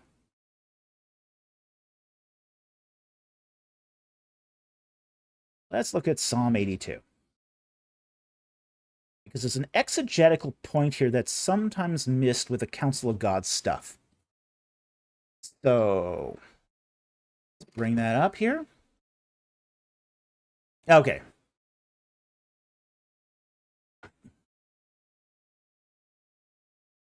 Now, Psalm 82 says, God takes his stand in his own congregation. He judges in the midst of the rulers. Now, the rulers here is the word Elohim, okay? The gods. How long will you judge unjustly and show partiality to the wicked? This is a couplet. I know we talked about this earlier before in Nahum, but we need to talk about that. Okay? We've got a couplet here. God takes his stand in his congregation. He judges in the midst of the rulers. Okay. In the midst of the Elohim. So God is taking his stand in this is the first singlet, in his congregation, and he judges in the midst of the Elohim. All right, so how long will you judge unjustly and show partiality to the wicked? Now, wait a minute. Hold it. So, God gets up, and in his own court, he judges the midst of the Elohim. Okay? In the gods. Okay, fair enough. But you have to take that singlet and compare it to the second singlet. How long will you judge unjustly? You show partiality to the wicked. This is an amphiboly. This is an amphiboly. It's basically saying two things at the same time. God judges the Elohim, the gods, but the gods are not restricted to, say, the Council of Gods. Actually talking about human judges. And we know that because of the second singlet. Because these wicked Elohim are not just deceiving the nations. These are people who sit in judgment. Second couplet. Vindicate the vindicate the weak and the fatherless. Do justice to the afflicted and destitute. Second singlet. Rescue the weak and needy. Deliver them out of the hand of the wicked. These are not acts of, say, the primordial deities. These are acts of human judges. Okay? This entire passage is not talking about the Council of Gods, even though it's alluding to it. It's alluding to it, but it's not about it. Okay? The couplets make it clear that these are humans who have the power of life and death. This kind of goes back to, say, Book of Exodus, where Yahweh says to Moses, I will make you like a god in Pharaoh's sight. Yahweh is not telling Moses he's going to make you like a god. What he's saying is, in the sight of Pharaoh, you will have the power of life and death. You know who also has the power of life and death? Judges. They also have the power of life and death.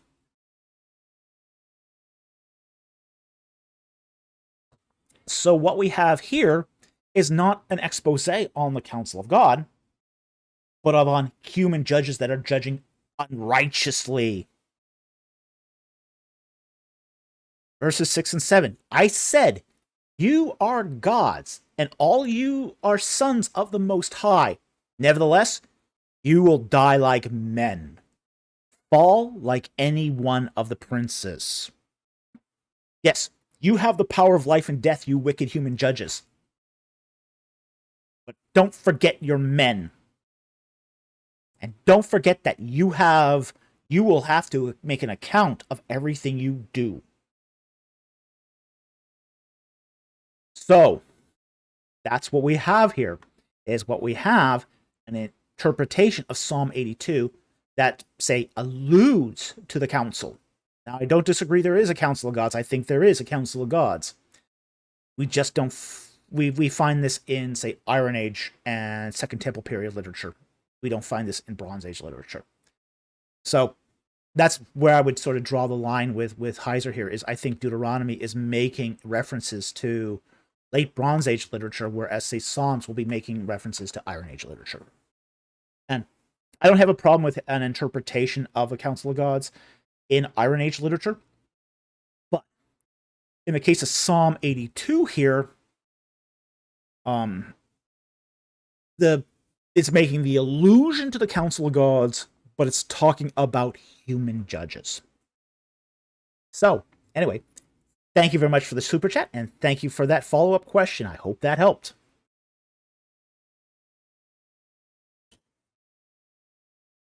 All right, the next one here. 7.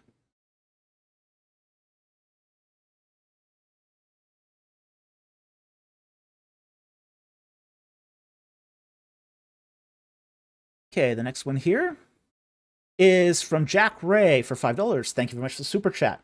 Sponsoring any question from Andrew Barton.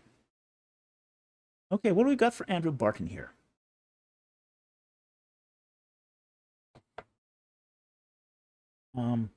We have a lot of questions from him. Where will I find them?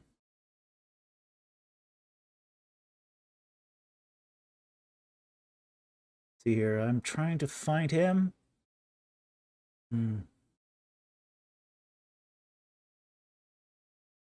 Let's see here. He says he doesn't have any money to donate. That's fine. We take questions from non-super chatters too. I'm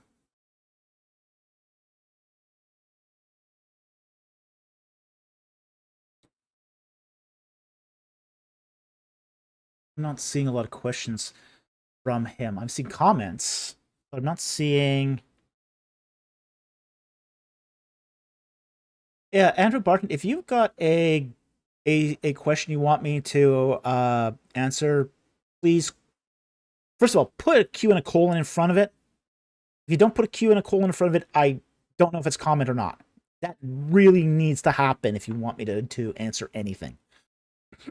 But repost a question if you've got it. So, yeah, it's the one time we'll allow a repost of a question. So, Jack Ray says, I couldn't figure out what he was wanting to ask. Oh, well. Yeah, I can't either, honestly. So, we're probably going to have to give that a miss unless he reposts the question. So anyway, thank you, Jack Ray, for sponsoring that question, which we couldn't find a question for. So yeah, I really don't have a question here to formulate, so to work upon. So without a question, I can't really answer anything. So thank you for sponsoring that question. If he posts something, we'll take it. Otherwise, we'll have to give it a miss. Okay, so the next super chat here is from Louis Sandoval, I think. Let me just check here. Yeah. And he asks, what are the heavenly bodies in 1 Corinthians 15:40? We'll pull it up and find out.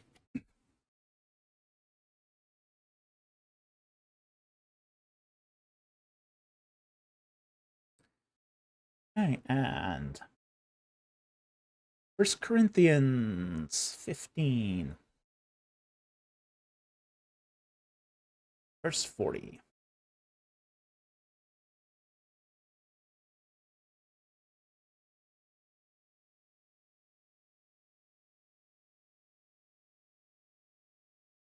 Okay.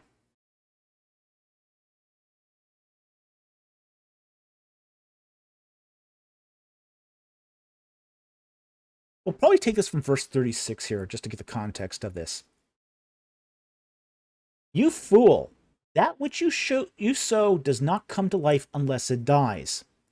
And that which you sow, you do not sow the body which is to be, but a bare grain, perhaps of wheat or of something else. But God gives it a body just as he wished, and to each of the seeds a body of its own. All flesh is not the same flesh, but there is one flesh of men, another of flesh of beasts, another flesh of birds, and another of fish. There are also heavenly bodies and earthly bodies, but the glory of the heavenly is one, and the glory of the earthly is another. There is one glory of the sun, another glory of the moon, another glory of the stars, where stars differ from star in glory. So also is the resurrection of the dead. It is sown a perishable body and is raised an imperishable body. It is sown in dishonor and raised in glory. It is sown in weakness and is raised in power. Okay. It is, we'll just actually finish off with 44 there. It is sown a natural body and is raised a spiritual body. If there is a natural body, there is also a spiritual body. Okay. So, what are the heavenly bodies of 1 Corinthians 15 to 40? He is talking specifically about the stars, the sun, the moon, the stars. Okay, that's the specific, the bodies celestial, as you would call them.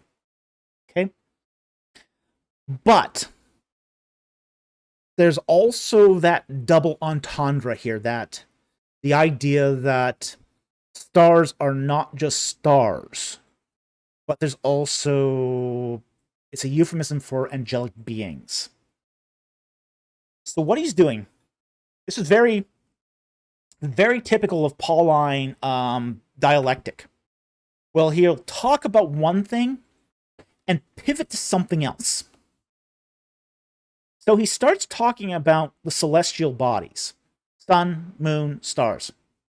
And then he shifts, does that shift to talking about the resurrected body.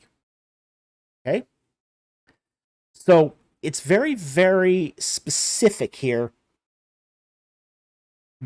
in that he's talking first in verse 40, he's talking about things on earth versus things in the sky. But that sky is a euphemism for spiritual beings like angels. And then he's going to shift to that the resurrection of the body of the believer. So that there's a terrestrial body, which is us flesh and us basically meat husks that walk around. That has its own glory. And then when we have our bodily resurrection in heaven and the new earth, that has a different glory. So those are our heavenly bodies. So he's basically doing this typical Pauline dialectic. That there's heavenly glory for the sun and the stars and the moon. And there's a heavenly body for our resurrected bodies. But this is so typical of Pauline dialectic, where he starts with one thing that everyone accepts as true, and then just pivots on it. Really interesting. Paul is all over the place. All over the place. So that's what's going on here. He's got one dialectic, or he's got a dialectic here that he's just takes something that everyone takes for granted and pivots upon it. So what he's talking about here is both stars, sun, moon, celestial bodies, and a resurrected body in the next life to come. So anyway, I hope that answered your question. Thank you much for the super chat. Very much appreciated. Okay, I think we're getting close to the end of the super chats here. In which case, we'll go to non-super chats.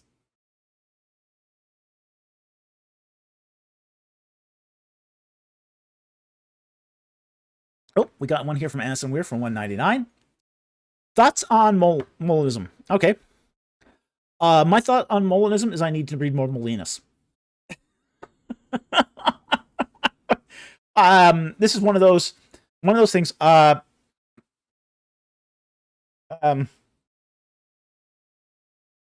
This is my reading project. Okay. John D. Lang on middle knowledge. Now, I accept middle knowledge already. Okay, but you don't have to be a Molinist to accept middle knowledge. Yeah, I got a lot of reading to do on this. Jack Ray, funky cool Molina.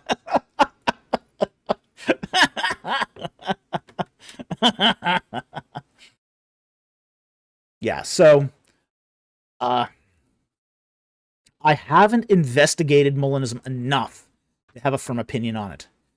Now, what I've heard so far has been very positive. Okay, but again, I haven't done the requisite reading to really come down hard on it. As I say, I already accept middle knowledge because that's a well-founded philosophical principle, and you don't have to be a Molinist to believe in middle knowledge. But I'd like to read up a little more on it before I come down on it one way or the other. I just haven't done it yet. Well, I was at seminary, we talked a lot about Arminianism and Calvinism, but we never talked about Molinism. So, yeah, it wasn't really until Lane came out with his book on this that it sort of kind of got a attention in evangelical circles.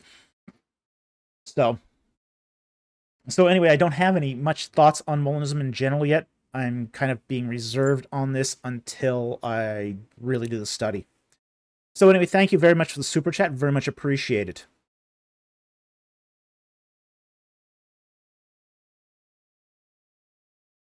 Luis Sandoval again for 250 Dominican pesos. Thank you for the super chat. Is there any book, except the Bible, movie, or series that can portray about the afterlife, for example, heaven and hell, to get an idea from? Chat may recommend. I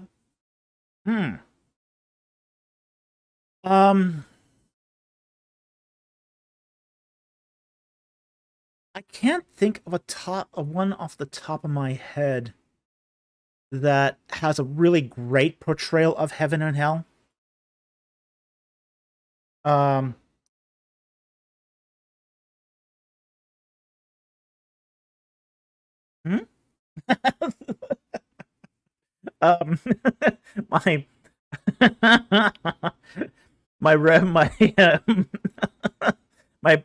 my producer just proposed The Good Place. I'm not sure if that's a good portrayal.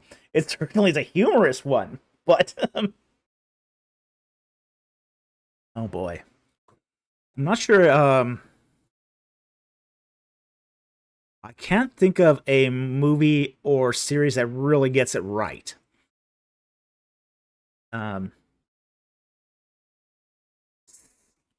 the one that sort of pops into my mind that sort of has kind of some ideas that are consistent is, ironically, the Lord of the Rings.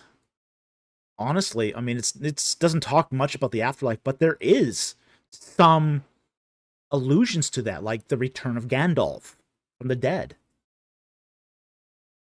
So, the idea that one lives after the fact. So I don't have a lot of recommendations here. And frankly, I don't read much Christian fiction or movies and series because frankly, I think they're terrible art. So I think I'm going to have to defer this. Because again, I've read a lot of series and I do watch a lot of media, but I haven't seen this one yet done well. I've seen several that have done poorly, but I haven't seen one that's done it well. I mean, I can name a bunch of poor ones, but that wouldn't help anyone. Yeah, but I haven't read Pilgrim's Progress, so I can't recommend that. So anyway, thank you very much for the super chat. Very much appreciated. I'm sorry I couldn't help you more on this one. Yeah, I see it. So we're just not there yet.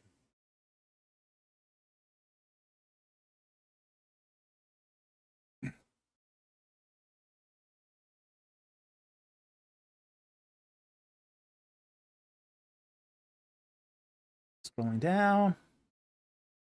Okay, we're down to the last super chat here. And we'll take some non-super chats. Luis Sandoval for 100 Dominican pesos. Is heaven a parallel world or a separate universe? It does seem to be a parallel existence. Now, it's really seems to be sort of a hybrid thing. It's both spirit and physical. So it's very strange. It's very, very strange. It's not a fully spiritual realm because it can't accommodate physical people. And this we can see by by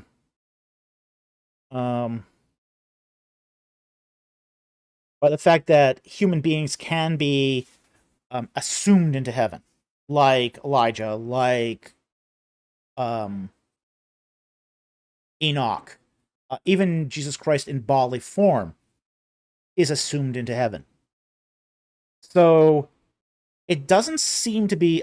I mean, first of all, it's not a separate universe. It's not completely physical because it also has angelic beings too, and they're not physical. Although they can manifest simulacra bodies. So, oh, did I miss a super chat? Okay. All right, yeah. Okay. I found it here.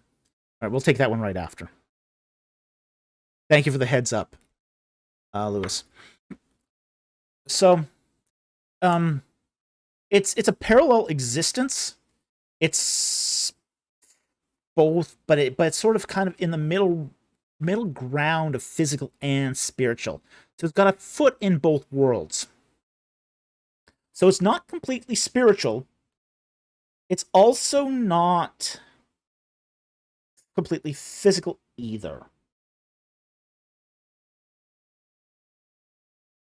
So it's sort of in between. It's a nether region. So anyway, that's probably the best we can describe it at the moment. Unless we get more information. It's hard to say for sure what exactly heaven is, but it does seem to be a nether region of some kind. So Annie, thank you very much for the super chat, and I hope that helped.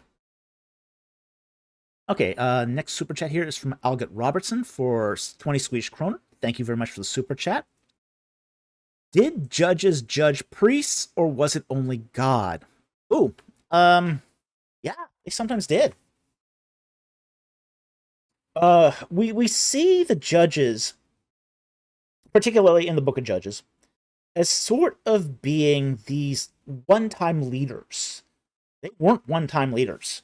Now they judged a variety of disputes. Okay, a large variety of disputes. So they're not just for that sort of moment of freeing the Israelites from say oppression of the Canaanites or the Philistines. They're involved in all sorts of legal disputes. All sorts of legal disputes. And they will even judge, say, religious disputes. So if you've got two priests arguing over an interpretation of the Bible, a judge can weigh in on this. They'll weigh in on matters of taxation. Because, frankly, local administrators, local community leaders would tax. So judges would weigh in on that. They would weigh in on divorce proceedings, the distribution of property after a divorce. There was all sorts of matters that a judge would weigh in on. So, there's no limit to what a judge would have done. And they would have been pretty busy, to be honest. Because they're sort of becoming, say, they're more on the matter of level of Supreme Court judges. And there were a lot of judges appointed in Israel. A lot of judges in Israel that would weigh in on every matter of the law. But when it came to the final judge, as far as, say, the Supreme Court of Israel, it would end up in one of these judges. And they would weigh in on all matters of disputes. Most of them are not noteworthy enough to record in Scripture, but they could judge priests. They could judge even potentially bad prophets. They would judge basically the highest legal disputes. So, God used the judges as I said, the equivalent of a Supreme Court. So it wasn't only God that judged; it was also, say, the judges. So, anyway, I hope that helped. Thank you very much for the super chat. Very much appreciated. Okay, we got 10 more gifts of memberships from Jack Ray, and thank you very much for your generosity to the channel. I would also encourage other people to also maintain your memberships once they elapse, because we don't want it all falling on Jack Ray. Really appreciate the memberships, but we want this to be a community effort as well. So I want to thank Jack for sponsoring these, and we really appreciate it. But we do want this to be a community effort as well.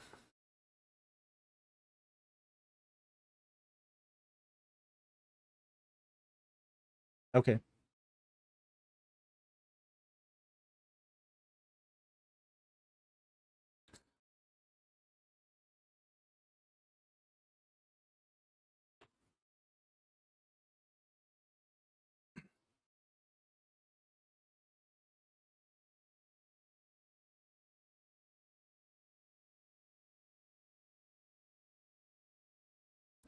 Okay, Van Helsing for 40 rupees. Thank you for the super chat.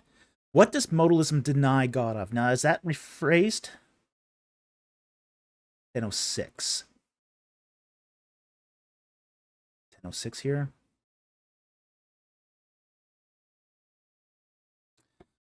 Rephrasing my super chat. Dr. Falk, your best arguments against modalism, how would it affect theology proper? Okay.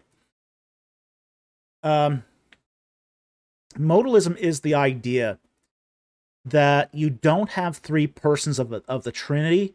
There's just one person that's switching roles. So the Father becomes the Son, who becomes the Holy Spirit, who becomes the Father again, and it's just like task switching. Modalism will essentially take the one person and just switch hats. He puts on a hat, he's a father. He puts on a hat, he's a son. He switches that hat, he's the Holy Spirit. And he's just task switching over and over and over and over and over and over again. So there isn't three persons there's only one person, but they are task switching between them. Okay, so that's modalism in a nutshell. Essentially, God is switching modes. He's switching modes. The fact is that the problem with modalism is ultimately where we see, for example, like at the Transfiguration, where you see the Father and the Son and the Spirit all show up at the same time. Okay? There's no task switching there. You see the three identities in the same place. That would be a primary refuter to modalism. At the baptism of Christ, where Christ is there, and God calls out, "This is my Son," whom I'm well pleased, and the Holy Spirit descends. All three persons are there. Moreover, it identifies that there are three persons. Like, for example, in Isaiah 44:6, which pull it up here.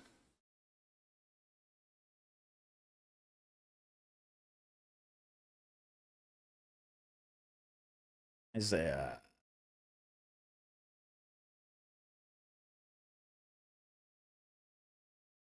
44, verse 6. Okay. Thus says the Lord, the King of Israel, and his Redeemer, the Lord of hosts. Okay. Two persons. One is in the possessive of the other. Okay. There has to be two separate identities there. Two persons. For this to make any sense at all. Okay. And yet, it's the one God. I am the first, I am the last, and there is no God besides me. Okay? You can't have one person in the possession of another and have it be the same person. So, I think modalism is really problematic. It's been recognized as a heresy since the beginning of the Christian church. And it's a very problematic position. And the Bible clearly refutes it in many ways. So, I mean, it would definitely affect theology. It warps the nature of God. It warps the nature of God. And the fact is, too, the Bible also identifies who resurrected Jesus Christ. Okay, it says God the Father resurrected Jesus. It says the Holy Spirit resurrected Jesus. And it also says that Jesus resurrected Jesus. But also, God resurrected Jesus. There is one God in three persons. Okay? So, if this is a modalistic resurrection, it's not the same.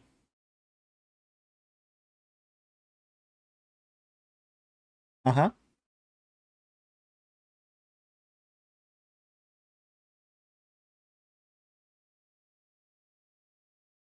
Okay, let's take a look at Chowie's question here. Chowie asks, how would you answer oneness Pentecostals that the term person is not mentioned in the Bible? Okay. A lot of things are not mentioned in the Bible that are actually true. It's just a matter of vocabulary. So, yes, person's not mentioned in the Bible. But are a lot of things that we accept as true. Computer is not mentioned in the Bible. Okay. Some of this has come down because of our theological reflection. We recognize these as truths in the Bible. Yes, person's not mentioned in the Bible, but they are portrayed as persons. Let's take, for example, Acts chapter 5. Let's bring this up. Acts chapter 5. We're Ananias and Sapphira. Okay. It says here in verse 1, but a certain man named Ananias with his wife Sapphira sold a piece of property and kept back some of the price for themselves, with his wife's full knowledge, bringing a portion of it he laid at and he laid it at the feet of the apostles' feet. But Peter said, Ananias, why has Satan filled your heart to lie to the Holy Spirit and keep back some of the price of the land? Okay. You cannot lie to a chair. You cannot lie to a piece of furniture.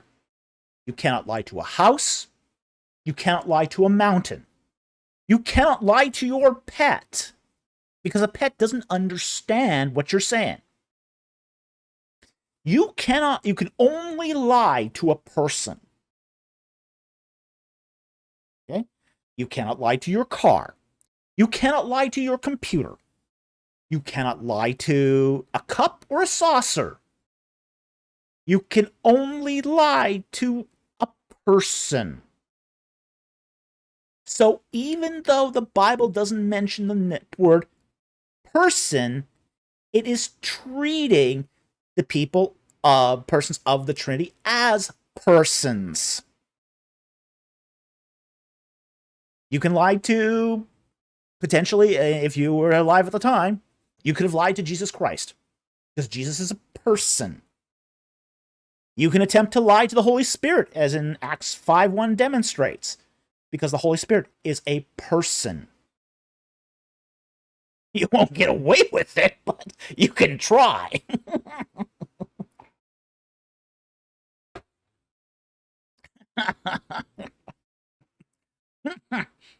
So, this is how you'd respond to one of Pentecostals. You see all through the Acts, the book of Acts, the Holy Spirit is guiding, teaching. He can be lied to. He enlightens. He fills people with knowledge. He guides. He's doing all these. It really should not. The Acts shouldn't be called the Acts of the Apostles. It should be called the Acts of the Holy Spirit, because the book of Acts is replete with these actions of the Holy Spirit. Yeah, Elizabeth in the garden says the Holy Spirit is grieved. Exactly. He does all these things that we would ascribe to a person, what they would call in Greek a hypostasis, a personality. So yeah, absolutely. That's how we would answer them, is that if this is not a person, I don't know what this is, because it has all the qualities of a person. So, anyway, thank you very much for the super chat. Very much appreciate it. And thank you for this follow-up question from Chao Yi as well.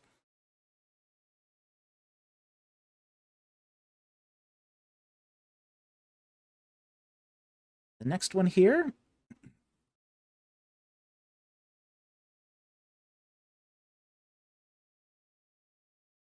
Let's see here. Is from Aston Weir for 499. Thank you very much for the super chat.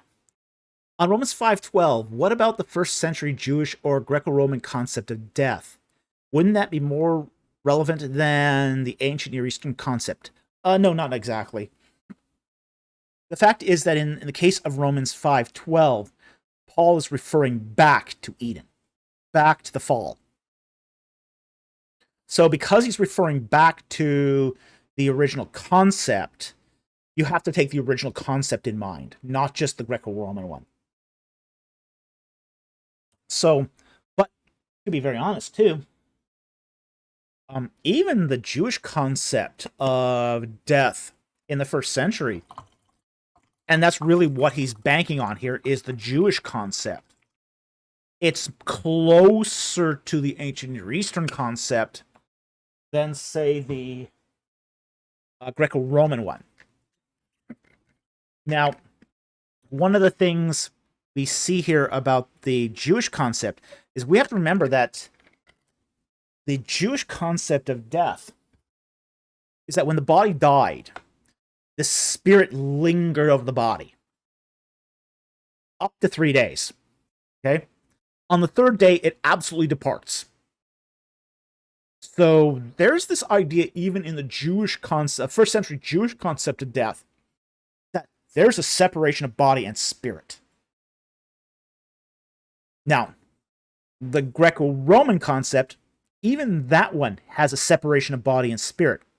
But in the case of the Greco-Roman concept, your spirit has left your body has to receive some burial. Now, in the case of the Greeks, that's just you pick up some sand, throw it on the body, and you've buried. That's technically all it is. And we see this in... Yeah. But that's all it needs to qualify as a burial in the Greco-Roman concept. And in the case of Romans, they would often prefer cremation. But they would then... Your spirit would go down to Hades, cross the river Styx, and you would end up in the Elysium fields. Or, if you were really naughty, but you have to be really, really, really naughty to end up in Tartarus. And only 2 people were ever that naughty. So,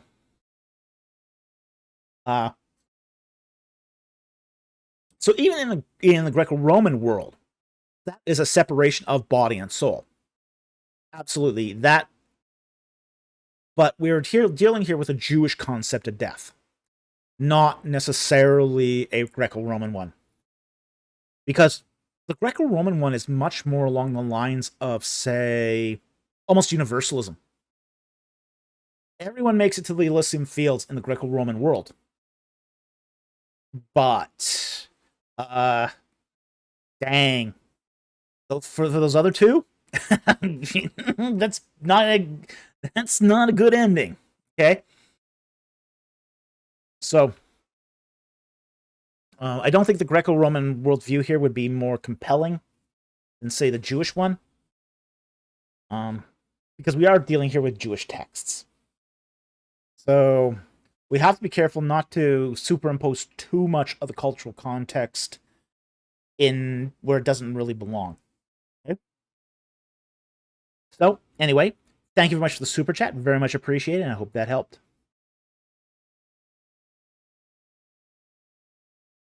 Addison Weir for 499. Thank you for the super chat.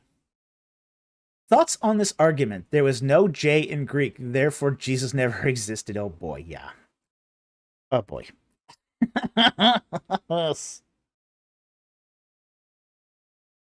Yeah, that's a silly argument. You know, I've heard silly arguments like this. Oh yeah, people take this totally seriously. Yeah, they think they're being profound and clevered by this one. In Greek, Jesus is Iesu. Okay? And Iesu is basically the Greek form of Yehoshua. Joshua, essentially. Now, we don't find J in Hebrew either. But when Yehoshua is transliterated into English through Latin, it becomes Joshua. So, basically, the name Jesus is just a Latinization of Iesu. So, yeah. It's... Danny Dement, my personal favorite is the idea of Jesus is actually Hail Zeus somehow. Yeah, that one's even sillier. Yeah, that one's even sillier because it doesn't even make sense etymologically.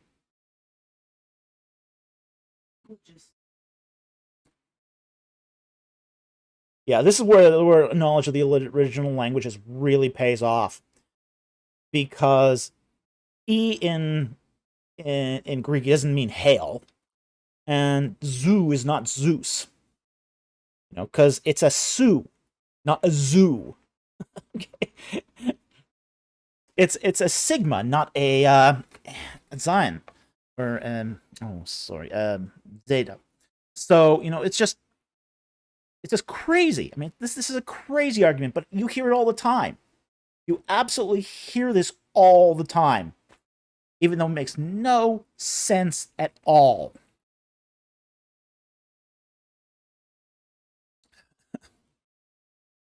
Yeah, just oh boy. No, I mean, there's nothing, there's no level of idiocy that a mythicist won't descend to, really.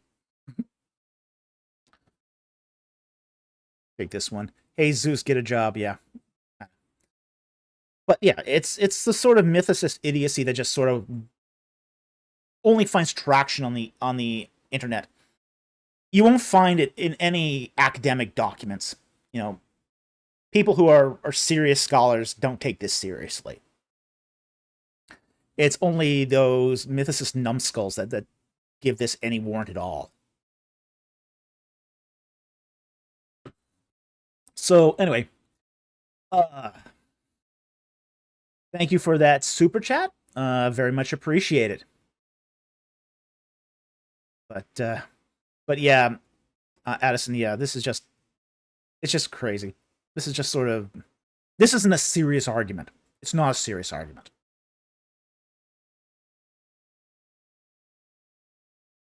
Okay, the next one here is from Andrew Graham for 20 Australian. Thank you very much for the super chat. What are your thoughts on the Chosen giving themselves a poetic creative license on the Bible? I don't actually have a huge problem with it, as long as it remains consistent with the text. Okay? We're not given any of the sort of the day-to-day details of the life of Jesus. When you're portraying a life of Jesus Christ, or any person in the Bible, you're going to have to fill it in with some creative license. So, I don't have a huge problem with it, but I also will say, too, that it can also be something that's easy to overdo, where you start reading things into the Bible that aren't there. And when it sort of gets into more eisegesis, then that's sort of the Rubicon that should never be crossed.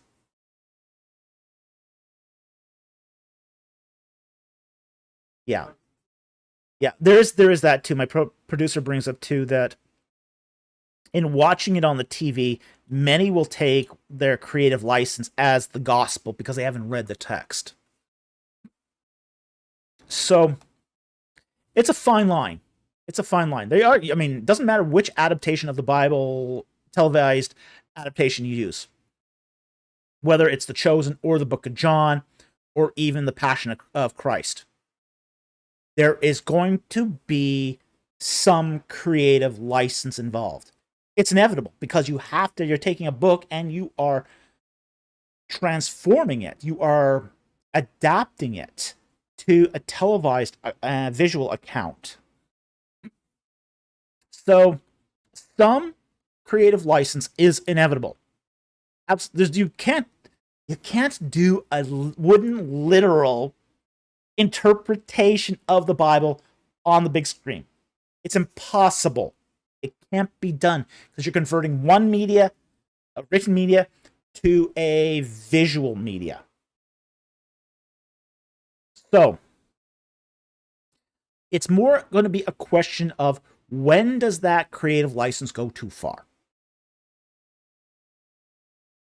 So again, I would prefer everyone get their views of the Bible from reading the text.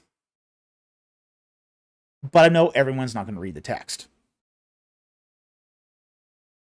So I don't, as I say, I don't have a problem with them using creative license.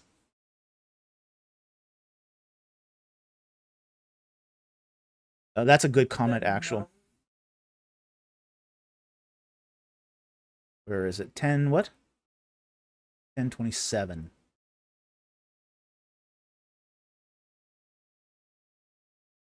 I'll take this comment too from Warrior of the Most High. The Noah movie went too far with creativity, in my opinion. Every Noah adaptation has gone too far with creativity. They're all bad. Every movie that's ever been made on Noah has gone over the top on the creativity aspect. I mean, the one from the I think it was the 1990s, was borderline blasphemous. It was borderline blasphemous. The one that was more recent, the one with what was his name?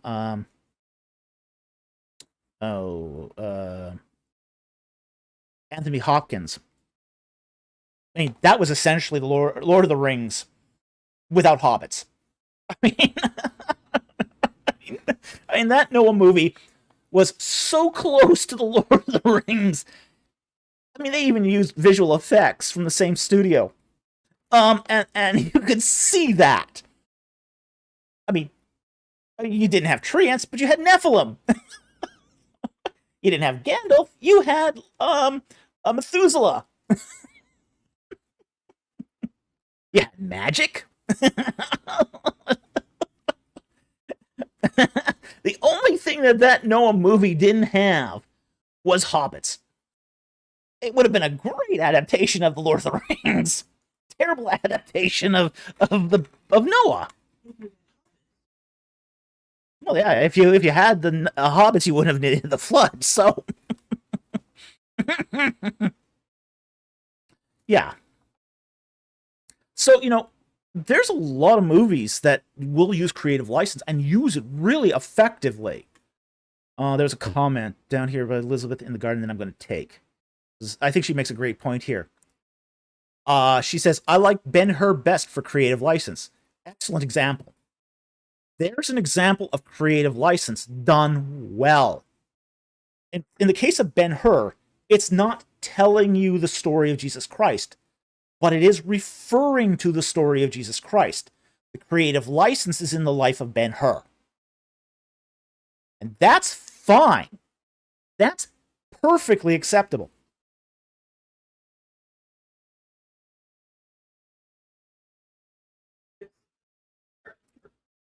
Yeah, you will get you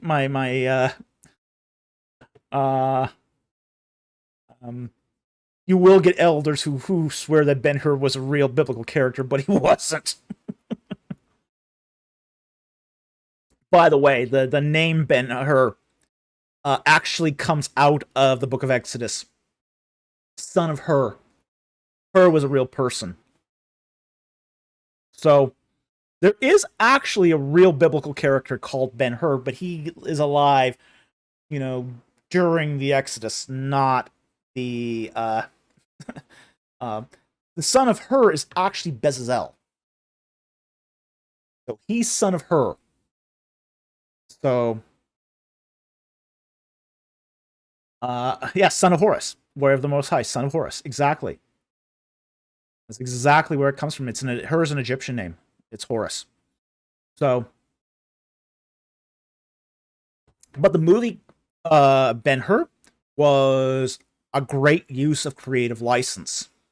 Great use of creative license that still communicated biblical truths. And that's the point, is our media should communicate biblical truths through that creative license. And the creative license should not be used to oppose the biblical truths. So again, there's a line there. We have to be careful not to cross it. Mm-hmm. Yeah. And my producer here reminds me of a maxim that I often would say, which is that we can tell stories, but they have to be true stories. Stories not just to entertain, but that teach. If we're not telling true stories, the truth is not in us. So,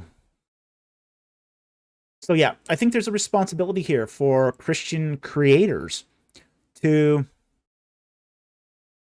keep things on track. When we tell the Bible, talk about the Bible, we have to talk about it in truth. The creativity is there to support the truth. So again, I think that's a very, very important distinction that we need to make here. So again, it's just, we have to make sure that we don't lose sight of the truth as we be creative. So anyway, thank you very much for that super chat, Andrew Graham. Really appreciate that, and I hope that sort of helped draw the distinctions here. Okay, our last super chat here is from Algot Robinson for 50 Swedish kroners, and he asks, do you prefer... Oh, we got another one coming up. The Hobbit or the Lord of the Rings? Also, is War Psalm heretical? My friend's church has some that are leftovers from the monarchy time. Not actually sure what the allusion here is to the second question. But I'll give it a go anyway. I prefer Lord of the Rings over The Hobbit. I'm not a big Hobbit fan. But I do prefer the Lord of the Rings. Okay? I'm not a super fan of the Lord of the Rings, not anywhere like Michael Jones of Inspiring Philosophy. He's a huge Lord of the Rings fan. I tend to be more of a Dune fan than the Lord of the Rings fan. But I do like the Lord of the Rings. I think it's a very, very well-crafted book. It's an enjoyable read. It's basically has some truths in it that are basically written up in his mythology. I really appreciate that book. But at the same time, too, I think I much prefer Lord of the Rings. I also like the Silmarillion, too.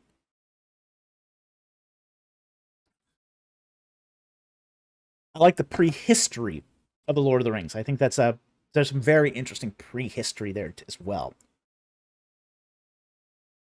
Now, are war psalms heretical? No. Again, I would say the ones that are within the Psalter are not heretical, because God does portray himself as a warrior god at times. Von Rod talked about this extensively, where Yahweh is a warrior god. There's that frequent allusion to Yahweh being a god who has a mighty hand and an outstretched arm. Well, this is that portrayal that you see in the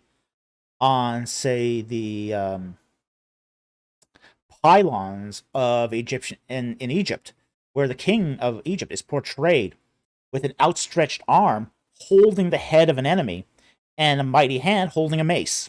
It's war imagery. Okay? So that war imagery is not heretical. God is the defender of his people. God will save them from their sins. He's on a warpath against sin and all unrighteousness.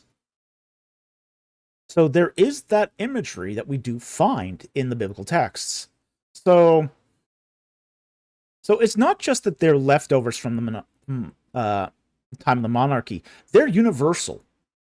They're completely universal. It's a universal in that God is the defender of righteousness. He's the great judge, and he's a warrior. So it's not heretical in the slightest.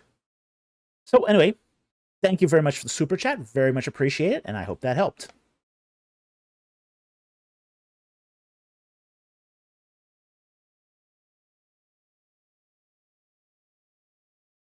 Okay. Addison Weir for $4.99. Thank you for the super chat. Biblical evidence for Adam and Eve being historical individuals. Oh, that's going to be an issue. we don't have any direct evidence for Adam and Eve. Okay? And even if we did have historical evidence, it's not really the point of the whole Adam and Eve narrative. So the degree to which it is, the whole Genesis 1-3 thing is mytho-history. Okay? There's a historical nugget there. And it's wrapped up in Hebrew mythology as well as temple imagery. So it's using historical events to relate something religious. Okay? So you're talking about something that's so far back in time here that we don't have any written evidence. We don't have any, physical evidence. But at the same time, too, the genre, this mytho-historical genre, is seen in other places as well. Like, for example, Homer's The Iliad. In the Iliad, we know there was a Trojan War. But the Iliad is also wrapped up in Greek mythology and their gods. You know, the Trojan War is playing a divine drama.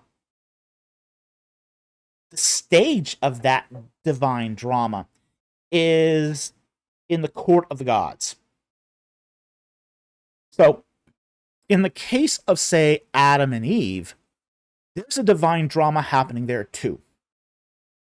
And the stage that it's being set on is God's sacred space. So, I think that that Adam and Eve were historical people, that they're being, say, part of that divine drama, that it's being used to convey temple imagery, but there's also, we don't have any direct evidence of them being historical persons.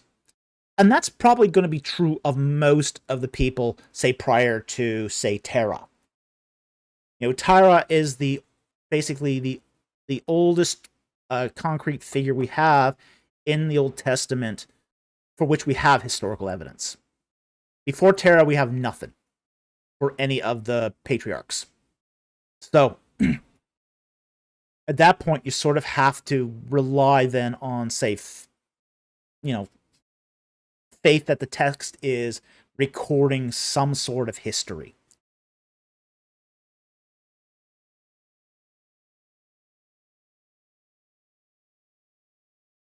Yeah, that's a good point too. Take that.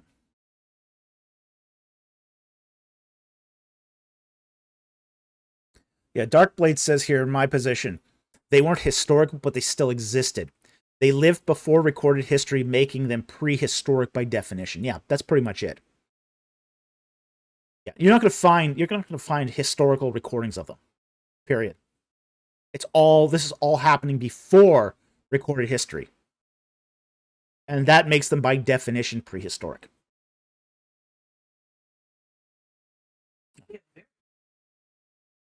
Our limits of recorded history recorded history is only about 5,000 years old. You know, that's really all it is. You know, basically the second dynasty of Uruk in Mesopotamia and, say, the Naqada III period of Egypt. And that only goes back to about 3000 BC in both cases. So, you know, you're not going to find anything in there.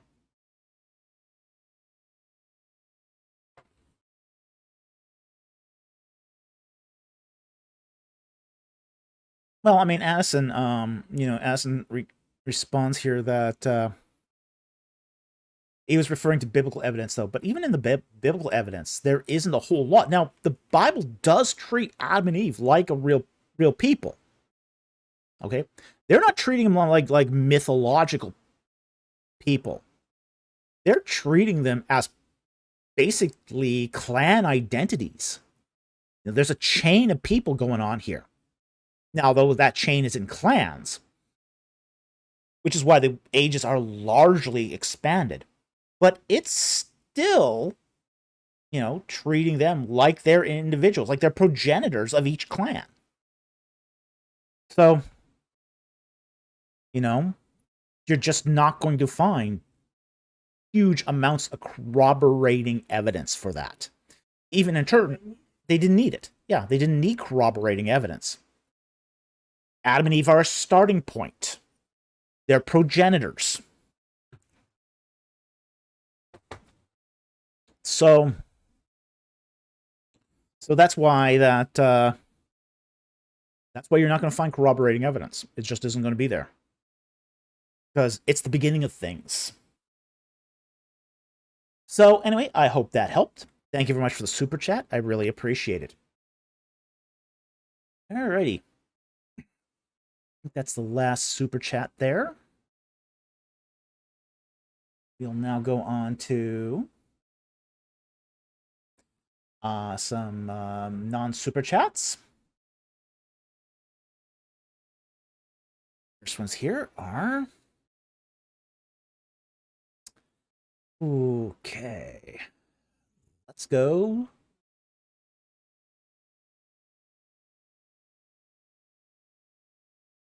Okay, yeah, we'll take that one. What's the timestamp? Okay, 8:02. Yeah, that's 8:02. I actually did write that down. That one I did write down. Oh.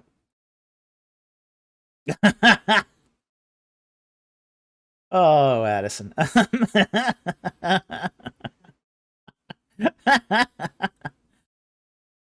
Okay, wait for it to come up here. We just got a super chat in from Addison Weir.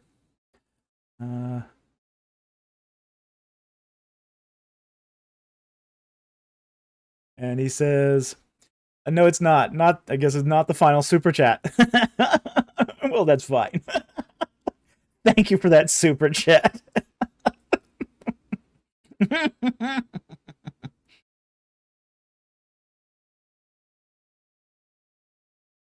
Okie dokie. All right.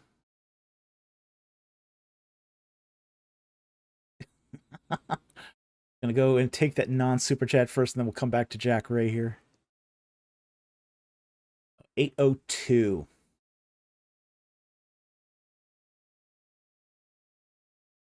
Non-super chat here we want to take first. I see Addison Weir and Jack Ray have shots fired. Okay, 8:02. Return fire. Oh yeah, I want to take this non-super chat here. 2. There it is. Okay, from Ernie Stanley. And he asks, is the name Israel a combination of Isis, Ra, and El? No. Okay, it's not a combination of Isis, Ra, and El. Okay. First of all, Israel is it's not Isis. It's Yisra and then El. So the El is part of it. Okay? And it means to fight with El, to struggle with El. Okay? It's a Semitic word, Yisra. So there's definitely no... I mean, this is again one of those stupid things that comes from the mythicists. Absolutely stupid. First of all, Isis isn't Isis in Egyptian. Okay? It's Iset. Okay? It's Iset. So there's no etymological similarity between Yis, which is a Y, and Iset, which is an I-S-T. So no relation in the ancient languages at all. Second of all, Ra is not Ra in Egyptian. It's Re. It's got a ayin in it. So ayins and alepphs are not interchangeable between Egyptian transliteration and Hebrew transliteration. Okay. The only thing about this that is even remotely correct is the L. Okay. That's the only thing about this that's even remotely correct. So it's Yisrael, not Israel. You just, no, this does not work. But we saw the question, and we thought we should take it anyway. So I hope that answered your question. Because people do ask this question a lot. People do ask, because it's, again, spread by the mythicists. I mean, there's no end to the junk that mythicists will keep promoting. And again, it's that tenacious belief to disbelieve that, promotes them, prompts them to continue passing on these myths. The only thing that mythicists do with any consistency is keep passing on myths. Stuff that isn't true. It's just crazy. It's pure linguistic craziness. I mean, if I had $1 for every mythicist that came on my channel and said, Jesus doesn't exist, he's just a myth, and they just stated emphatically, as if it's, and assume it's absolute fact, when every historian knows Jesus was a real person. Now, they might disbelieve he was God incarnate, but they believed, Bart Ehrman.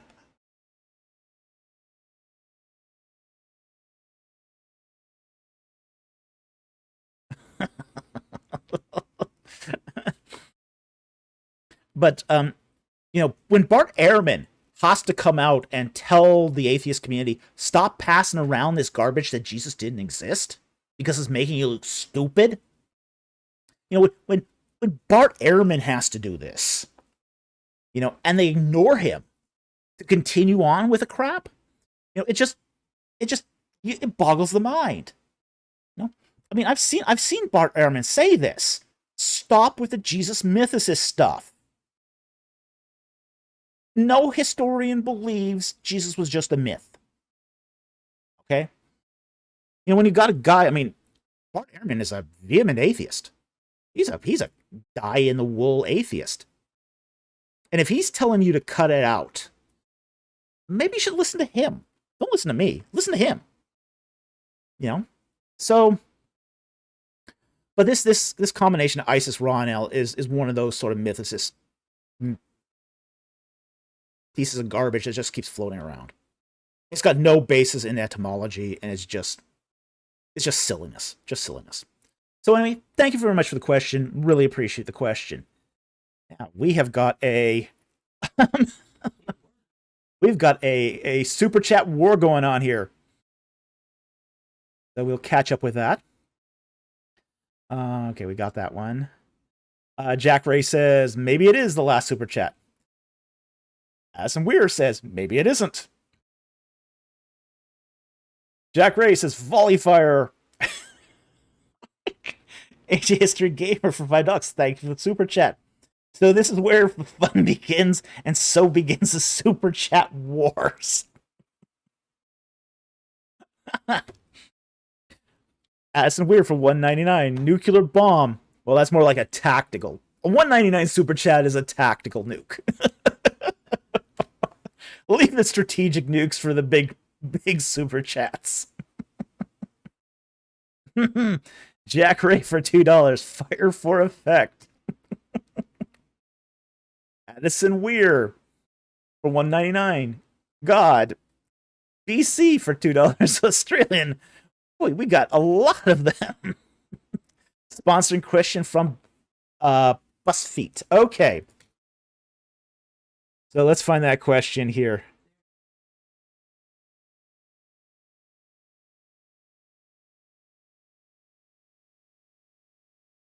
$10.46 and $10.48.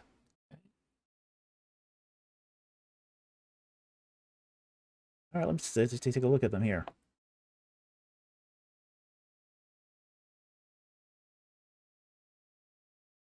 And 1046. Okay. Well, I'll just briefly touch on this one here, and then we'll do the other one, because I think the other one's a more serious question. What do you think is the best argument atheists make against Christianity? Well, if I thought they made good arguments, I wouldn't be a Christian. Okay? I know that might surprise people to hear that, but I don't think they generally make good arguments.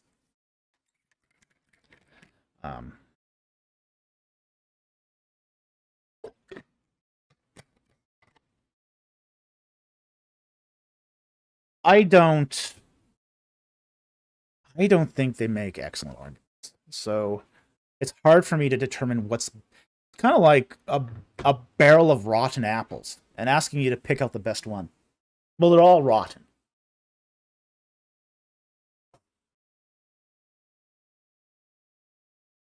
Generally, I'll say this. The best argument an atheist can make, okay, is an argument actually not from reason or logic, but from lifestyle. Basically, they don't want to be a Christian. That's the best argument they can actually make. Which is, I don't want to live by God's righteousness. I don't want to be subservient to a God. I want to go live life on my own. Make my own rules. Be my own God. You know. That's the best argument they make. And frankly, it's the most convincing, too. That's the most convincing argument they make. But again, it's not an argument from reason. It's an argument from desire. Some of them might object to morality of God and his right to judge. Okay? Again, that's not an argument really from reason. It's an argument supporting another decision. And sort of once you get to that argument of lifestyle, argument of how I want to live, you know, it's really just at that point just propping up. It's basically using a logical argument to try to prop up a decision already made on another basis. Okay. So, yeah, I absolutely think that the best argument they make is one from lifestyle. You know, everything else kind of isn't sufficient in my estimation. So I'll stand. That's all I'll say about that. The other one he brings up here is at 1048. And he asks, have you spent any time reading rabbinic Jewish arguments against Christianity and for Jesus as the Messiah? Yes, unfortunately. Jewish apologetics, rabbinic apologetics is terrible. Absolutely terrible.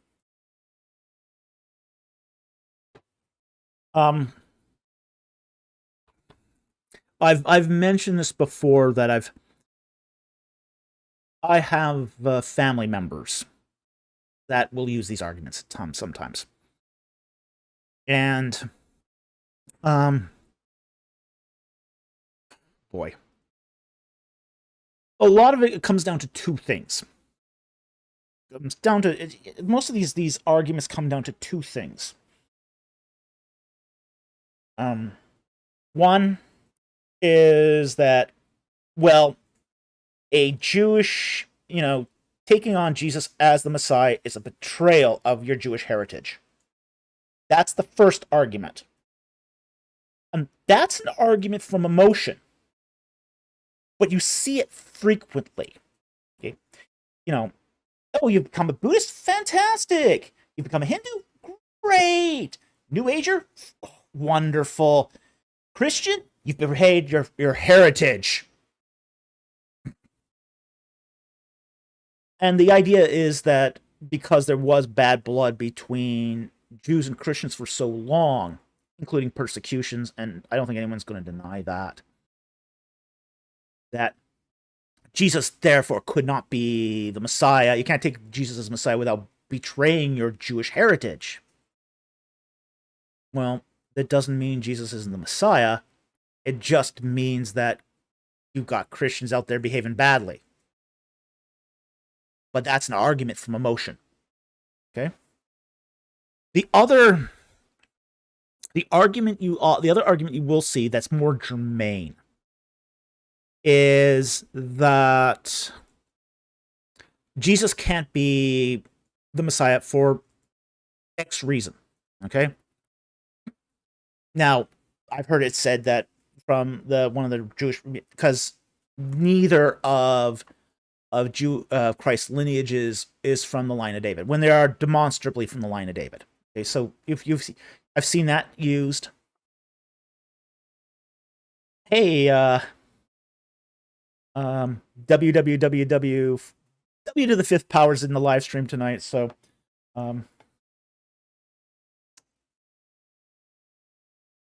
so there's also the argument, like I've also seen the argument too, that, well, Jesus was a Roman. He was a Roman. That's a myth that sort of got its feet on, got its shoes on long after the during the rabbinic period, after, say, the destruction of Jerusalem. So yeah, hi Bon. So anyway, those are incredibly weak arguments, and they've been answered throughout Christian history. So I know Oregon answers a lot of those myths. So, but that doesn't prevent those things from being recycled. But you do get a lot of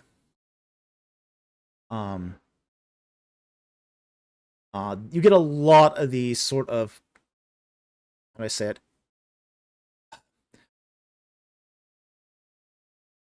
Weak attempts at apologetics. Now, you do find that the apologetic enterprise, and frankly, every religion does this. Okay, every religion has an apologetic enterprise, whether it's from atheists, whether it's from Christians, whether it's from Jewish sources or Muslims. Muslims have an apologetic enterprise. Hindus do. Buddhists do. They all do. Every religion has an apologetic enterprise. The quality of that apologetic enterprise is, say, proportional to how that religion sees themselves as historical, as opposed to cultural. Okay? So the more historical a religion sees itself, the stronger the apologetic enterprise is, and the more serious it is. The more cultural a religion sees itself, the less serious the apologetic enterprise. Because it doesn't have to fight as hard. Okay? The harder as I say, the more cultural a religion is, all they have to do to maintain, to provide hedge protection, is to essentially show that you're betraying your culture by going elsewhere, by straying. And that can be really, really powerful within their hedge protection. And because the religion has become cultural as opposed to a historical, they don't need to attract new people. That's not the point of the apologetic exercise in a cultural religion. So a cultural religion will depend much, much more upon, say, that hedge protection to keep people inside the religion than to attract new people into it. They want to keep the cohesion of the community rather than to attract new members. Whereas historical religions don't have necessarily a cultural basis, and will try to, say, reach across the hedge to, say, outside groups.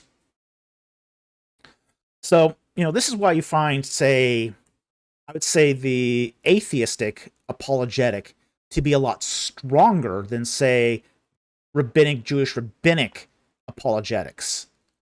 But at the same time, too, in the case of, say, atheist apologetics, has neither a sort of historical or a cultural bent, so it sort of kind of flapses into, say, a weaker position than either, say, the cultural or the historical religions would normally put up as an apologetic enterprise.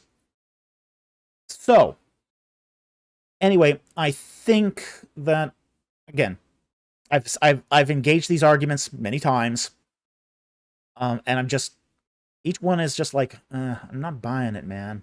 Not buying it. So, again, my thought on all this is, if they had a better apologetics, But I'll say this. I'll say this too. If I wasn't a Christian, I'd probably be an Orthodox Jew. That's probably where I would end up if I wasn't a Christian, because I think it's got the most solid basis of, say, competitors to Christianity. Okay? But at the same time, too, I am a Christian. So, but I'm also not convinced by that apologetic enterprise. So, yeah, so it's conversion's not very likely in my case. I'm sorry.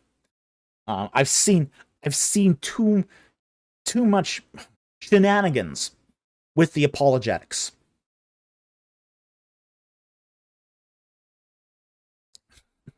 Yeah, good luck, Bon. It's not going to be ancient Egypt in the Torah in 10 years. If anything, it'd be Egypt in the Tanakh. I'm not a Sadducee. I'll never be a Sadducee.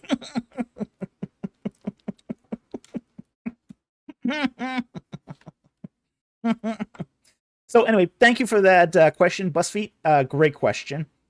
And thank you for sponsoring that question, BC. We really appreciate it.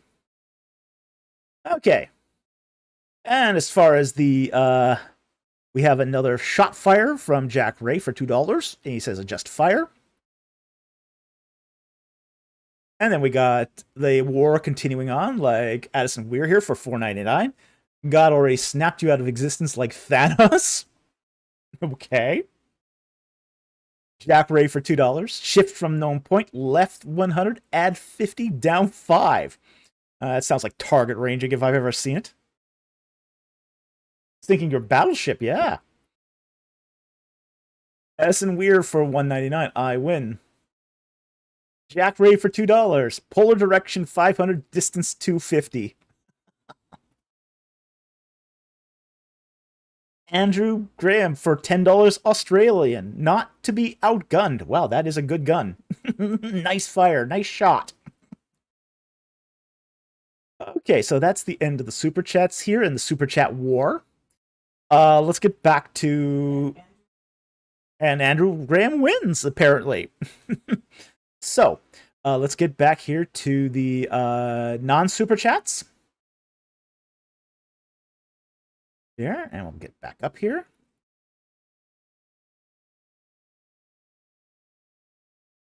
Oh, we're not over with the war yet. But I am going to go back and do some non-super chats. And then resume the war. I do want to get some more non-super chats in. We're at 10 after 11 here. And we will... I am going to have to call it at midnight because I am working tomorrow.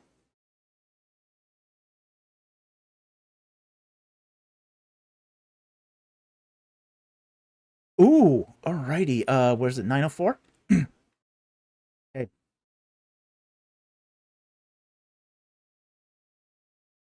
904.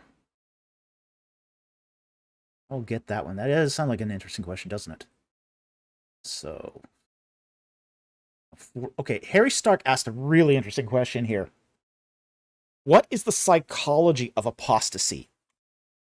And I think that's a really, really interesting question.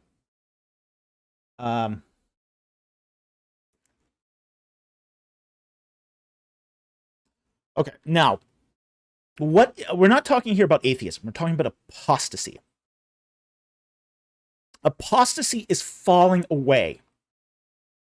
So, these are people who, an apostate is someone who has embraced the faith, discovered some of the goodness of the faith, and then fell away from it. Okay? Now, the psychology of apostasy, in many respects, begins with a lack of growth. Okay? Something is wrong with the discipleship process. Basically, you can see this in the parable of the sower and the seed, where the seed ends on rocky ground, springs up for a moment, and then withers. Okay? From the cares and concerns of the world. The fact is, if you're not growing in the faith, you're regressing in the faith. There's no such thing as staying steady in the faith. You're either growing or you're regressing. Now, you might have a period in life where you grow very, very much and then slowly regress over time, but still remain in the faith, but never apostatize. But there are some people who grow quickly, embrace the truth of the Word of God, become committed to the Christian faith for a while, and then regress to a point where they discard it. Okay? So, and when they discard it, it becomes poison to them. Poison to them. This is why we see in Hebrews chapter 6, one of the most frightening verses in the whole New Testament. And I'll pull that one up here. Because this really sort of marks it. Okay. Now, this is Hebrews chapter 6. I'm going to start at verse 4 here. For in the case of those who have been once been enlightened, have tasted the heavenly gift, and have been made partakers of the Holy Spirit, and have tasted the good word of God and the powers of the age to come, and then have fallen away, it is impossible to renew them again to repentance, since they again crucify themselves, the Son of God, and put him to open shame. Okay, now, pay attention really to verse 4 and 5 here. They've been once enlightened. They've tasted the heavenly gift. Now, this is tasting, not swallowing. So they're basically, this is wine terminology. This is wine culture terminology, where you taste the wine and then spit it out. Okay? They're not drinking the heavenly gift. They're just sipping it, tasting it, swirling it in the mouth, and spitting it out. They've been made partakers of the Holy Spirit, and have tasted, there's that wine tasting thing again, the good word of God and the power of the age to come. Boy, this sounds like the result of like the sinner's prayer. Be very honest. This is sort of that idea of, say, evangelical conversion, where people expect that you pray the sinner's prayer and you're automatically in the kingdom. Yeah, not so fast. Not so fast. Because this is the perfect description of evangelical conversion. Perfect description of it. And yet, they have fallen away. And it's impossible for them to renew again to repentance. Why did they fall away? They had a perfectly bona fide conversion. They've even received some of the gifts.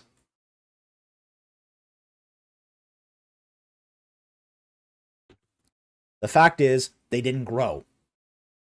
They didn't grow. Now, there can be several reasons why they didn't grow.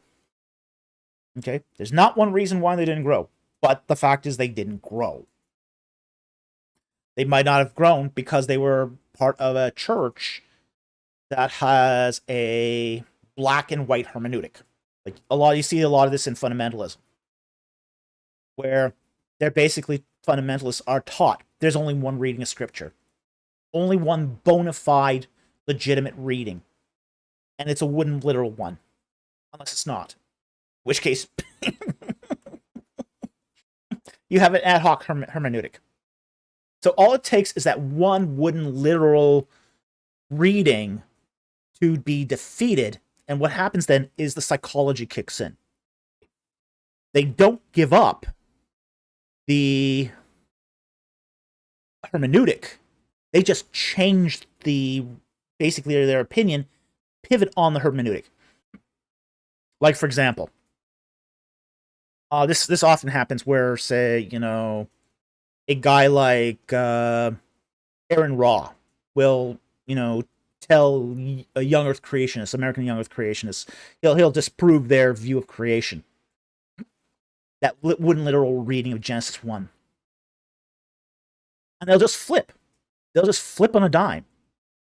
But what's going on here in the psychology here of what's going on is they're going from, Genesis 1 is ex nihilo creation, therefore it's true, to reading that as Genesis 1 is ex nihilo creation, and it's false. And that's because there's a black and white hermeneutic that doesn't change. Okay? So you would have to you have to see that as that this is the same hermeneutic, and they'll take on that, they'll carry.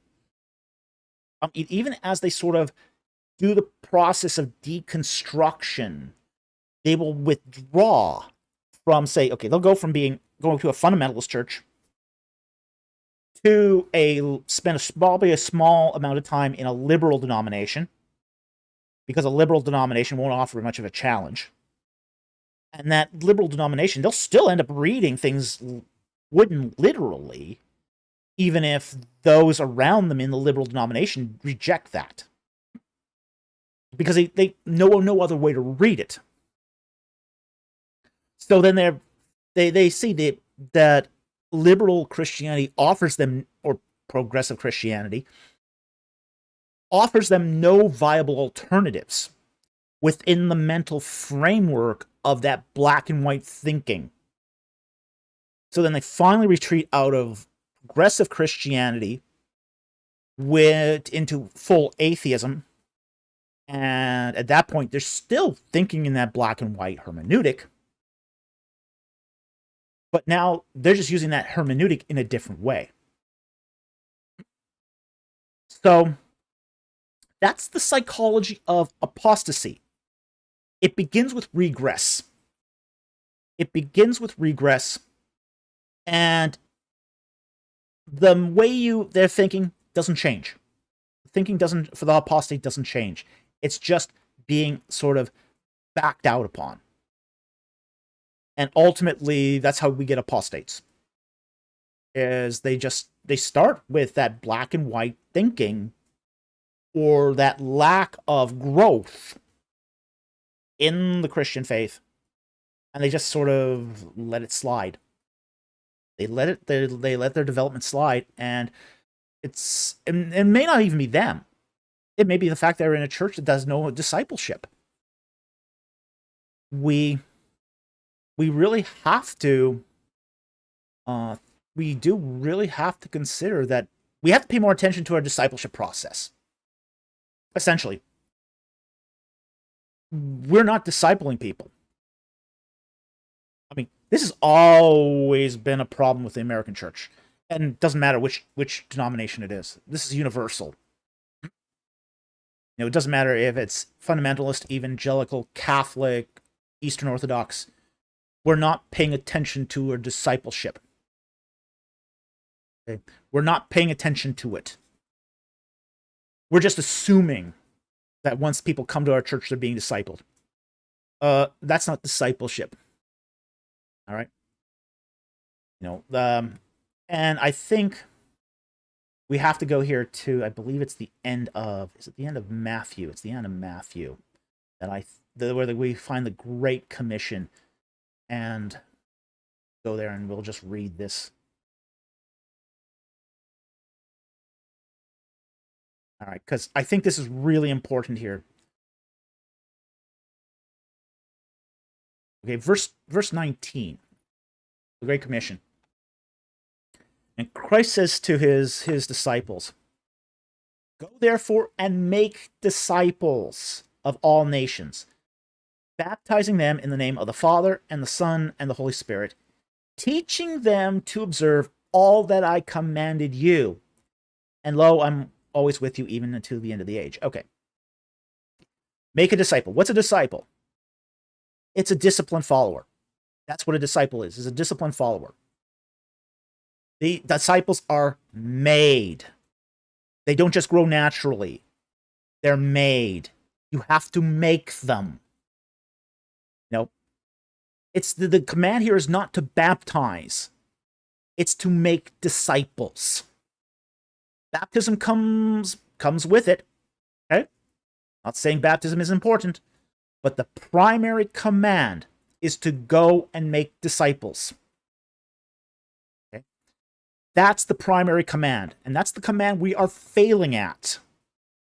Because we have almost no church has a decent discipleship process. Verse 20, teaching them to observe all that I commanded you. And that's how you make disciples, through teaching.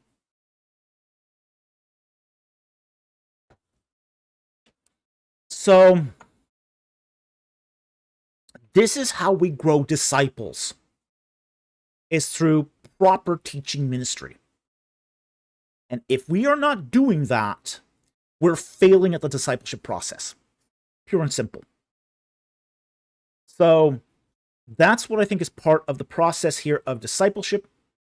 And that's the greatest hedge against apostasy. Now, with that said, you can also have the best teaching ministry in the world. And there will be some people that use the lifestyle argument to say, I don't want to be a Christian. I just don't like the lifestyle. And you'll get a lot. This is really common in people from ages 20 to 24. There's a very interesting psychological study here that looked at people who apostatized from Bible colleges, and it's generally the case that if they were raised in a Christian home and they get past the age of 24, they generally won't apostatize. Generally, there's some exceptions, but they generally won't. But there's an age between 20 to 24 where they are sort of, okay, they're in college. They no longer have their parents' direct influence. And they start making life choices on their own. A lot of them will apostatize just because they want the lifestyle they chose the lifestyle argument. Okay? And there's really no reasoning against it. You can't reason against that. They want to do it their way, and okay, yeah, I hope it works for you.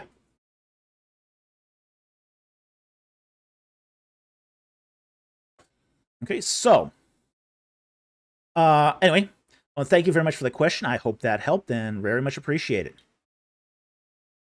Okay. Next one here is going to be the war continues here. Asking Weird for 199. Jack Ray doesn't know when to get up. Laugh out loud. And then Jack Ray gave 10 more memberships. Thank you very much, Jack. Followed by Addison Weir here for 199. God snapped Andrew Graham out of existence as well. Jack Ray for $2. I'm your Huckleberry. Ooh. Them's fighting words. Them's fighting words. Okay. And then we have Murray, Sweden, for 100 Swedish kroners. Thank you for that generous super chat. Is it true that Jews once believed in the two powers based upon the prophecy in Daniel 7, 13 to 14? I'll draw on that, and then I'll comment on this. Daniel 7, 13 to 14. Okay. And the text says, I kept looking in the night visions, and behold, with the clouds of heaven, one like a son of man was coming. And he came up to the Ancient of Days, and it was presented before him. And to him was given dominion, glory, and a kingdom. And all the peoples and the nations and the men of every language might serve him. His dominion is an everlasting dominion which shall not pass away, and his kingdom is one which will not be destroyed. All right, that's the text. Now, it is true that many Jews once believed in the two powers. We do find this in Second Temple period literature. And it is based on not only just Daniel 7, 13 to 14, but also in Genesis 1. So there is a theology that's has some traction in the Second Temple period on the two powers of heaven. Now, there are Jews today that still believe this. There are some Jews that believe in a diunity as opposed to a trinity. Okay? That they believe that there's two persons to God, and a Son of Man, and a God the Father. Or not necessarily the Son of Man, but a Holy Spirit and God the Father. So they'll believe in a Holy Spirit and God the Father, but they won't believe necessarily in a Messiah, physical man, Messiah. Okay? So this is still held by some Jews today, the two powers thing. So, but again, not every Jew is going to believe this. And they didn't back then, and they don't today. But yeah, this has been a historical framework within Judaism since the Second Temple period. And I've known Jews who believe this. So it's going to really depend upon which Jewish tradition it is, which sort of readings they're going to do. But yeah, I've known Jews who've held this. So in fact, I grew up with one that did. So I know that this is the two powers of heaven doctrine is something that we do find in Second Temple period. That's basically, and we find it in Daniel. We do find it in Daniel, and we also do find it elsewhere as well. Again, in fact, even say that verse that we talked about before, which is Isaiah 44:6, is also part of that two powers in heaven doctrine. So anyway, absolutely, it's found in both. So anyway, thank you very much for the super chat. Very much appreciated, and I hope that helped. Okay, and that's the last super chat here, and we'll get back to the questions here.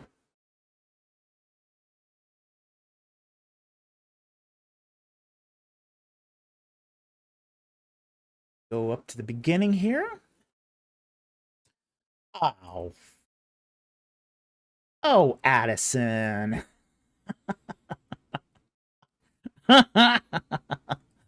Oh, boy. As in we were for $4.99. It's bedtime, Daddy Folk. Will you read me a story? No.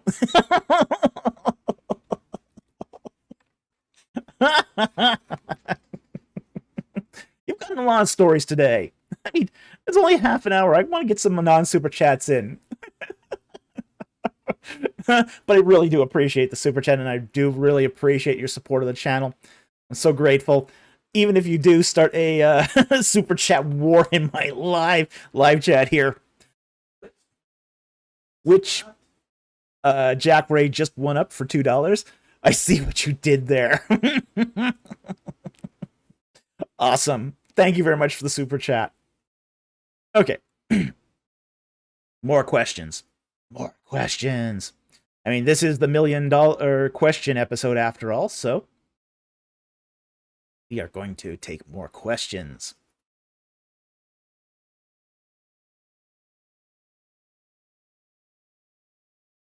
Just now?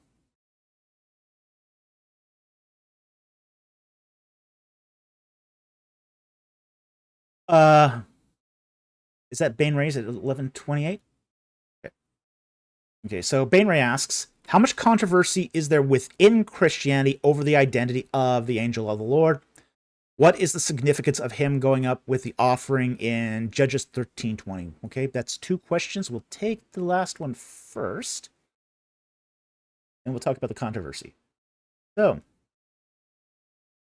Judges 13:20. Okay. We'll start here at verse 18. But the angel of the Lord said to him, why do you ask my name, seeing it is wonderful?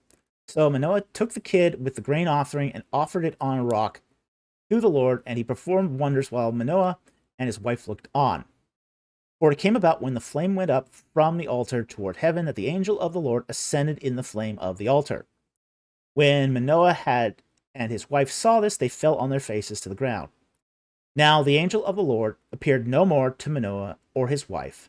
Then Manoah knew he was the angel of the Lord. So Manoah said to his wife, we shall surely die, for we have seen God. Okay.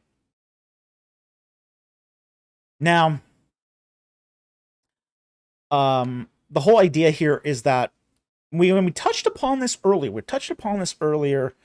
and when we talked about, say, the ascension of Christ in Acts, that this ascending to heaven, that not just the levitation, but also the transition into another dimension, is always seen as sort of a text proof that you're dealing not just with an angel, will just blink away on you, but God himself. Okay? So this is kind of how they culturally define the difference between, say, a theophany and an angelic visitation. An angelic visitation, it'll appear as a person and then he just disappears. Theophanies tend to levitate up, rise up, and then do a dimensional transference. Okay. So this is what, say, Manoah's wife would expect to see when she sees a theophany. Okay. So that's sort of, the offering is to appease the Lord. The Lord is appeased. He delivers his message, and he leaves. Okay. So that's the significance here. Is the Lord is doing what is expected of a divine entity. So an angel would not enter into the flame of the altar, because that's an altar to God, not an altar to an angel. So the entrance into the flame of the altar shows it's not an angel, because an angel would not be so brash, but God would be, because it's the flame and the offering is being dedicated to God. So that's what's going on here. Now, your first question: how much controversy within Christianity over the identity of the angel of the Lord? There's some. But it's going to be: are you dealing here with a theophany or a Christophany? And that's really always going to be the pivotal, say, argument there. Is there a controversy within Christianity over whether the angel of the Lord is, say, a pre-incarnate Christ, or God the Father with a simulacral body? Okay. And it can be really difficult to tell. Sometimes it's not obvious. Sometimes it's just not obvious. So, it's going to come down to a case-by-case basis on which one's which. In this particular case, we're not exactly sure. So, some people will postulate it's a Christophany. That's basically a magnification, again, of the pre-incarnate Christ. Others would say it's a theophany. It's a theophany of some kind. But which person of the Trinity it is, we can't be certain in some of these cases. And this is one of those cases where we can't be certain. And that's where the controversy is going to lie. So, anyway, thank you very much for the question. Very much appreciate it, and I hope that helps.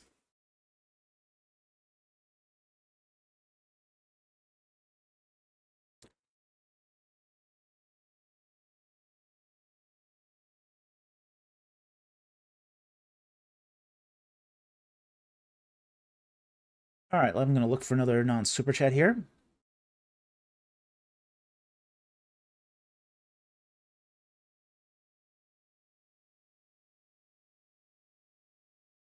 Okay.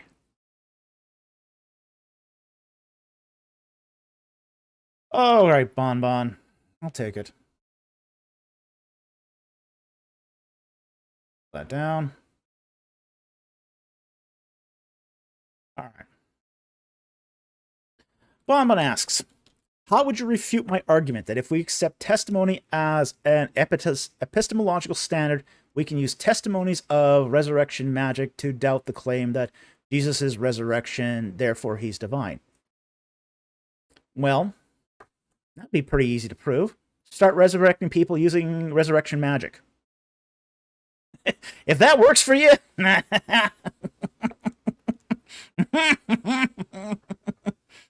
Hey, if you can use resurrection magic to bring people back from the dead.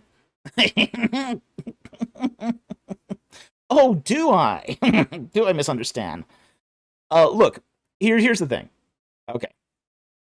I don't accept testimony as a total epistemological standard. Okay? And certainly not testimony that brings people back from the dead. All right? I don't think I don't think that's a complete epistemological standard. I think that that's a dodgy epistemological standard. Okay? You know, we use testimony as evidence, but not as a standard. And there's a difference between evidence and a standard. Okay? An epistemological standard is that, hey, you got testimony, that's all you need. Okay? But that would be an incomplete standard. So, you know, there's a lot that goes on here. Okay, when we look at, say, evidence for the resurrection. Okay. So, and the fact is too, you would also have to look at that whole question about the efficacy of resurrection magic. You can't just buy a claim that resurrection magic works. That has its own epistemological burdens. You have to say, okay, is it efficacious? Do we have eyewitness testimonies that are reliable for it? Most of the cases, the answer to that is no. So that's going to put, if you're going to weigh the testimony evidence of one against the testimony evidence of the other, you're going to have very, very difficult outcomes. The second thing, the other matter is the fact of, say, resurrection in the Bible itself. You know, Jonah was not raised by resurrection magic. Jonah was spit out of the whale and God just raised him. He's just barfed out on the beach. Okay? There was no magic involved with the resurrection of Jonah. Okay? So, it's not a good standard, is basically what I'm saying. the protasis isn't well formed. Okay? The protasis doesn't stand up to scrutiny, therefore the hypothesis won't be valid. So I think that's really an issue with the whole argument. I think the argument fails. Okay? Because the original, as I said, the protasis isn't well formed. Okay? There's reason to doubt and negate the protasis. Now, it is evidence. Okay? It's a contributory thing. But then again, too, once you have that, you're going to have to weigh the two bodies of evidence. The testimony of, say, the resurrection of Jesus versus, say, the testimony of an epistemol of magic, resurrection magic itself. Okay? So we just don't have that good evidence. Furthermore, too, the fact is that we also have other evidence in the case of Jesus Christ. We have this whole body of people who are following after this guy after a so-called resurrection. Okay? And insisting that he resurrected. That's not a single testimony. That's a mass movement. I mean, look, I'm going to say this too. We also find this in other religions. Now, in the case, like, for example, we know that Muhammad existed. Why do we know how Muhammad existed? Because there's a whole body of people who followed him afterwards. We know that Jesus existed because there's a whole body of people making trouble in Jerusalem at the time. Okay? So, I think the argument here fails. So I'm just putting that straight out. So, and we do have, again, this pattern of people being resurrected in the Bible without magic. Without magic. So even if you could prove that there is testimony, good testimony of resurrection magic, it doesn't disprove that Jesus' claim to divinity. It doesn't disprove it at all. It doesn't follow. It's a red herring. It's a red herring. So, anyway, thank you very much for that non-super chat. And you did get an answer to your question. Okay. So the next one we're going to take here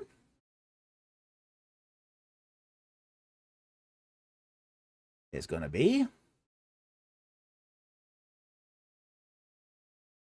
That's kind of an irrelevant question, but okay, I'll take this.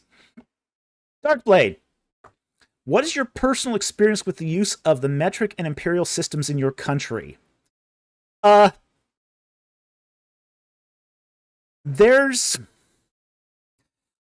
was on the imperial system until the 1980s, and I was actually alive to see the transition from the imperial to the metric system. Now,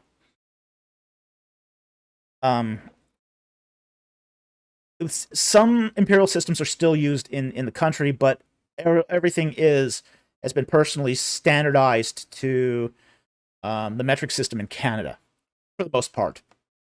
Like, gasoline is sold by the liter.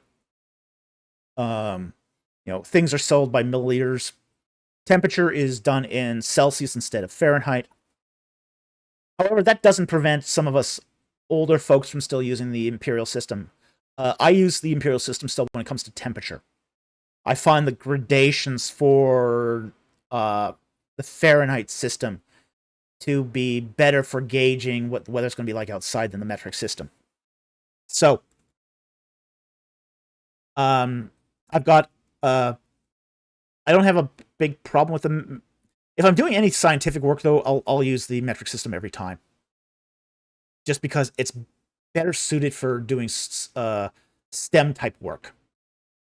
So, if I need something that's precise or precision or easy to calculate, I'll use the metric system. If it's my personal, do I need a heavy or light jacket outside, I'll use the imperial system for temperature. So, the transition to the metric system was a little rough in this country, but it is everywhere where it is. So therefore, thank you very much for that question. Very much appreciated.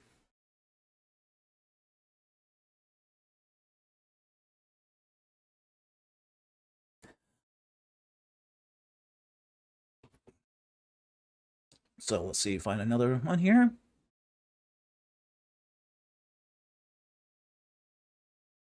More non-super chats. Okay, I'll take this one from the Bible Exegete. What are the best Egyptian museums in Europe you recommend to visit? Okay. Number one's going to be the Louvre. Visit the Louvre. Louvre is excellent. You have to book in advance now. You have to book online now. You can't just visit the Louvre. You have to make arrangements in advance. And it used to be you could buy a set of tickets from various vendors across Paris to get into the Louvre. You can't do that anymore. So you have to buy them now online. So you can't just drop into the Louvre anymore, unfortunately. So anyway, there's that issue, but it's the best. The Louvre is the best Egyptian museum in Europe. Period. The British Museum's good too, and you can just drop in on that one. That one is free admission. The Louvre isn't, but the British Museum is great. It's got free admission.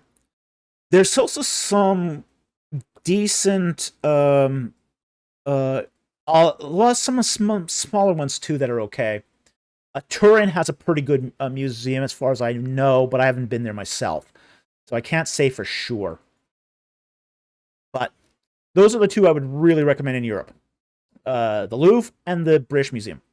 Great museums. Great museums.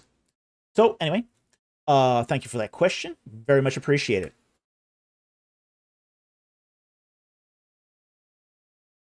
Okay.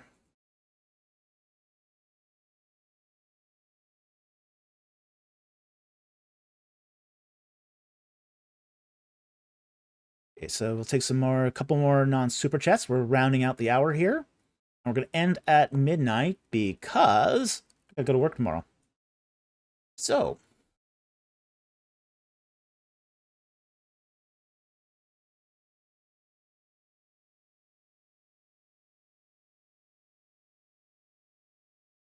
Let's see here. I'm looking for good non-super chats. Here. Oh, Jack Ray just gifted 5 more Bible memberships. Or, sorry, Egypt in the Bible memberships. Thank you very much, Jack.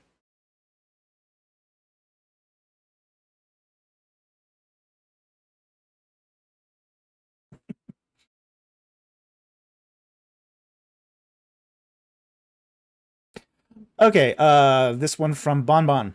What are your thoughts on Rabbi Tovoya Singer? Say something spicy to stir up drama, then challenge him to debate.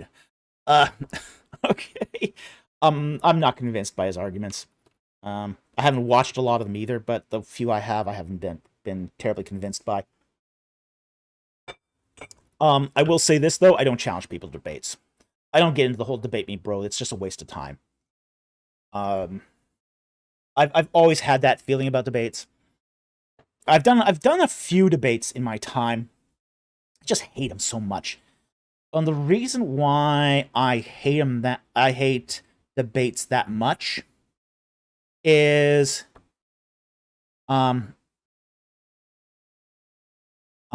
because it's a more of a contest of debating skills most of the time. Second of all, it tends to bring out the worst in me. Okay? I get really competitive in debates. I over-prepare for debates, and I'll sort of, the claws of the cat come out at that point. Well, but people don't understand I'm fine with academic debates, because academic debates, You expect that.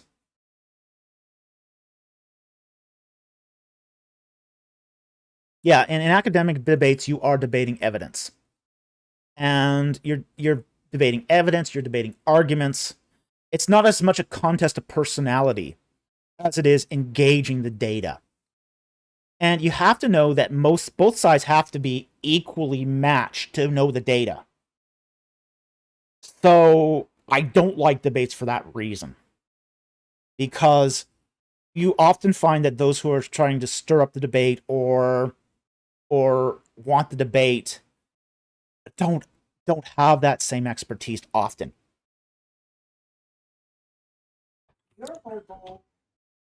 Yeah. I would rather teach. I'd rather, pursue the truth than debate someone over it. Because it's usually not that profitable for me to do so. So I'm not going to challenge him to a debate. I don't think a debate here is necessary. If I feel really passionate about something he says, I might do a popcorn review. But I haven't seen anything that sort of stokes those fires in me. So, I wouldn't. I have better things to do with my time. All right. So next non-super chat I will take is. Let me see. Find some more juicy non-super chats. Let's go to the top, actually. I'm going to just start at the beginning. I think that would be better.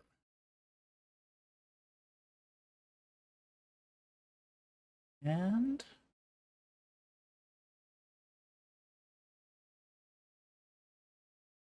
I want to get right back to the beginning, which I've taken some at the bottom here. I'm going to go back to the top. Just in the live stream, live chat, okay? Keep it civil, guys. Keep it short, keep it civil. Okay? We want to keep it all friendly here. So, yeah, and keep it related too. Yeah, if you guys want to continue this, do move it to the Discord. Because that's where you can have those discussions. But again, keep it civil. We want to keep it friendly here. Okay.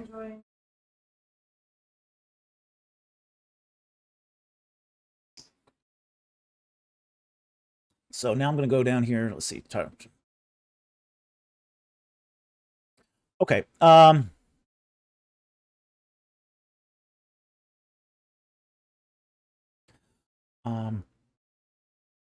going to take this one here. Holy.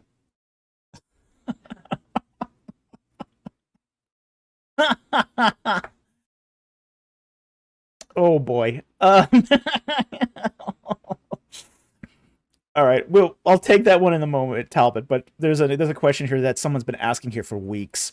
Oopsie, I hit it by mistake. Okay. Let me explain. Followers of the shepherd. In Exodus 3:14, does Ahaye Asher Ahaye mean I am that I am who I am, the being, or something else? Okay.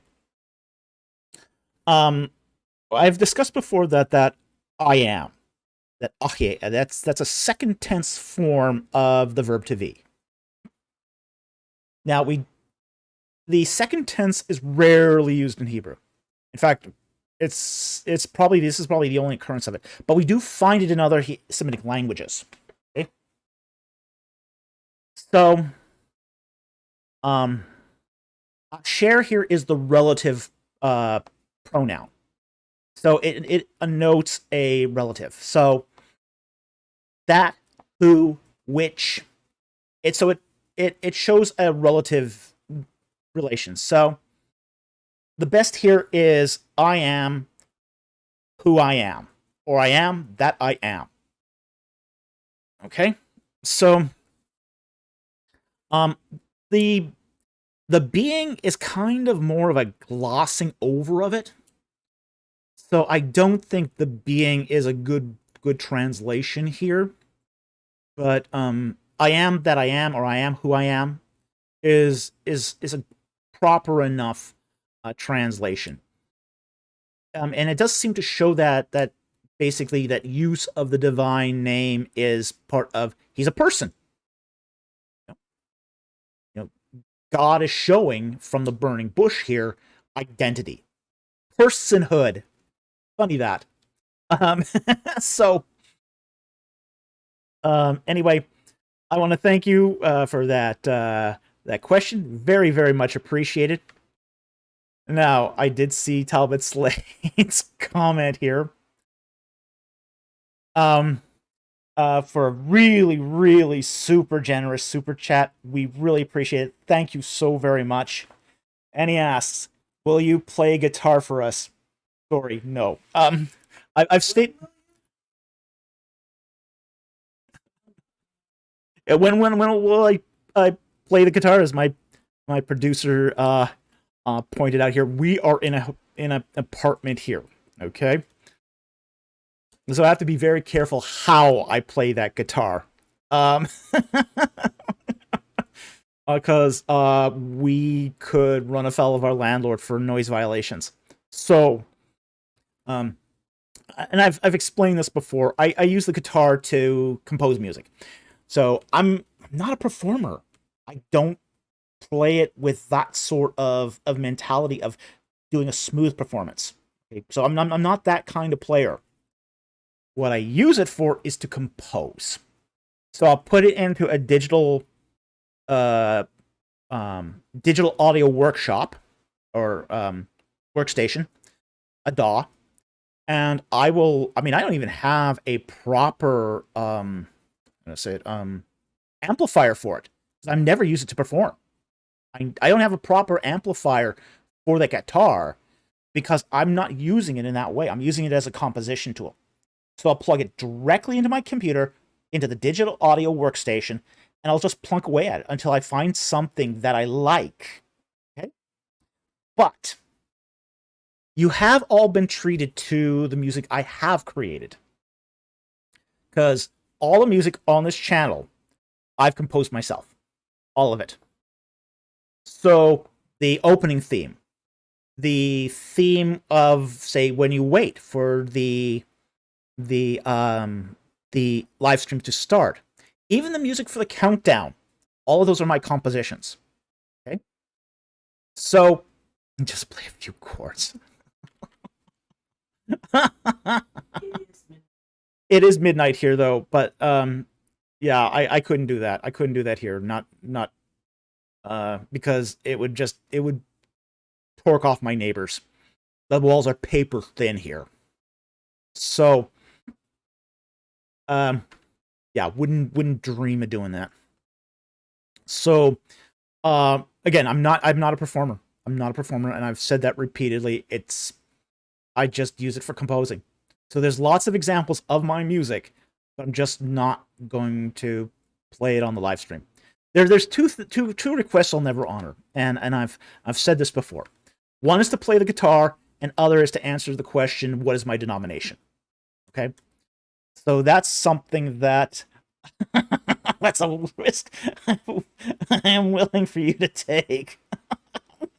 Oh man. Oh man, that's a risk I'm willing for you to take. I'm sure you are. I'll be homeless on the street, but I'm glad you're willing to take that risk for me.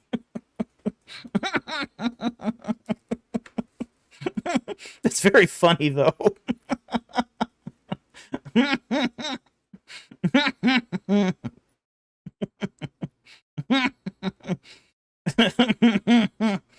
Oh, like that comment when it comes up here.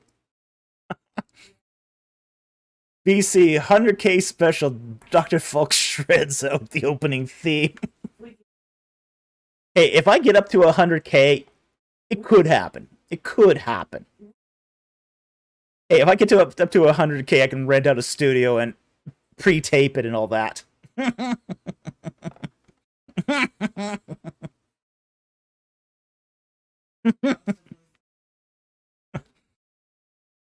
Darkblade asked the question, what is an exhaustive list of all the denominations you aren't part of? Well, considering that there are 6,000 denominations in North America alone, that could take a while. But then again, we don't confirm or deny what. I like it.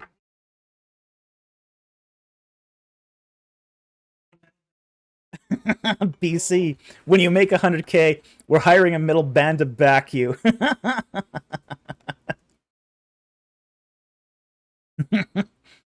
Yeah, Jason Thompson, I think, nails it here. Um, yeah, we wouldn't have many more ancient Egypt in the Bible live streams if you were evicted. Yeah, laugh out loud. Yeah, that's the concern. That's the concern. So when I play, I have to keep it really toned down and really quiet. So yeah, so and frankly, if I get evicted out of this place, it's not going to go well for me because we have rent control here in Vancouver, and I've lived in the same place here for 8 years. So 9 now? Yeah, I guess it is 9. No, it's 8. Still 8. But we moved here in 2015, so it is 8. But because I've been here in this apartment for so long, I've got, even though my rent is exorbitantly high, I've got better rent than most of my neighbors. And if I move, it's a, yeah, that's gonna be a real axe to the neck because it's expensive to live here in Vancouver. So, yeah, Dr. Falk could be one of those guys who streams from his car, except Vancouver. Yeah, I can't afford a car here in Vancouver because it's really expensive to own a car in Vancouver.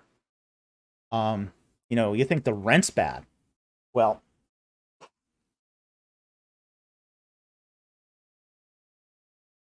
yeah, I mean, renting a parking place here, incredibly expensive. It's incredibly expensive. I mean, it's like $400 additional onto your rent. Then you've got an expensive insurance system, which is like 3 or 4 times the price of car insurance in the United States. Then, because it's a cold weather area, the car itself needs incredible amounts of maintenance and upkeep. So, oh boy, BC. Let's crowdfund a folk homestead off grid so they can just focus on being full time. If you can do that, oh, that would be a dream come true because it's so expensive here in Vancouver. I'd love to homestead off the grid, but it'd have to have good internet. That's the only. Yeah, that's the. Yeah, when you're homesteading, surviving's a full-time job. So but we've asked that. We've wondered about that because we know some people who've done it. Like, was it Philip Jenkins, the guy who wrote the Left Behind stuff? He made a huge amount of money off of his Left Behind books and bought this massive property in Montana, and his homestead's essentially there. So I know some people have done it, but I'm not a Philip Jenkins type. So, we're just want to make sure that we provide. We're not focused on the money, okay? We appreciate the financial support. I want to make it clear. We appreciate the financial support. But, sorry, Jerry Jenkins. Thank you, Danny Dement. But we want to make sure that our focus is on the teaching. Okay? We want to be the best teachers we can possibly be. So that's our focus. And when we consider doing it full time, it's not to enrich ourselves. It's to make sure we have the necessary provisions that we can improve our teaching. So we want to make sure that the focus of this is always on the teaching. That's what's important to us. The work. The work is what matters to us. The work is what's important to us. Raising people up to replace us. We're not. One of the things we've really sort of tried to focus on is avoiding being a charismatic person on a pillar. We don't like the whole the problem with pulpit ministries is they tend to glorify the person in the pulpit and have no plan for raising up new people, for discipleship, for getting people strong in the faith. They become a kind of Christian entertainment. And I mean, I know as a teacher, the first thing you have to do is get people awake. Okay, wake people up. And you do have to be you do have to have some a touch of entertainment value to wake people up. And Gone Wild. Yeah, Andy Gone Wild has mentioned the one we're all thinking of here. You know? Yeah. And, you know, Ravi Zacharias is the perfect example of a guy put on a pedestal in a pulpit ministry who was more entertainment than edification. Which is why we don't try to please everybody. You know, we're not trying to please. We're not a Joel Osteen ministry here. We're not people pleasing. We are teaching for edification purposes. This is why we've never given up the teaching videos on Monday. That's the core of our ministry. The other anchor of it is the Q&As, because I think people need answers. It's part of the edification process is to have their questions answered. So, but we still understand, too, that we have to make this in such a way that keeps people's interest. So, again, we've always resisted the point of going into a to become entertainment, and we're not focused on numbers or channel growing. You know, everyone who basically says that, you know, well, I should be more people-pleasing, more winsome to attract more people to your channel. And it's like, that's not our goal. Our goal is to teach. And to teach well, and do teaching that glorifies God in Jesus Christ. Teaching from a Christian perspective. So, this is why we do what we do. Okay? So, you know, that's our core mission. It's always been our core issue. Jason Thompson says, the weekly Q&As make this channel unique. The teaching is amazing, added blessing. Well, thank you. Thank you very much. Yeah, not many people can do it. Not many people can do it. Especially not live. And that's one of the things that we've, you know, anyone can get questions in advance and prepare them and then just, you know, count them out, as it were. It's a different skill to do it live. So it's like, okay, you can't fake it. You can't fake live question after question after question after question. Yeah. Yeah.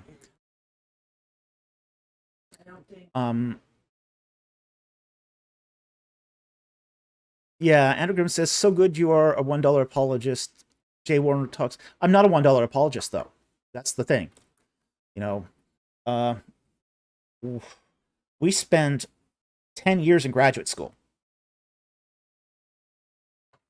Okay, both of us did.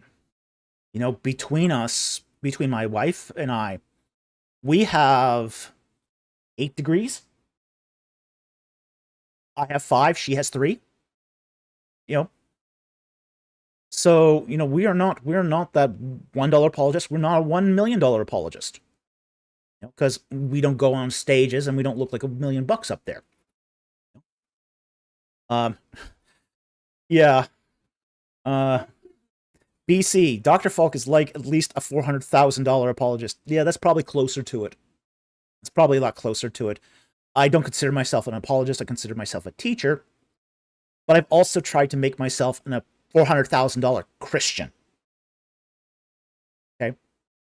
That's what I'm trying to do. Is I'm always working on myself. I always see room for improvement. I see improvement in the way I'm doing videos, the way I study, the way I learn, my orthopraxis with in my church. I'm always looking for ways to improve. Yeah, we are members of a church under authority. Okay, so we are always working on ourselves to make ourselves more valuable Christians.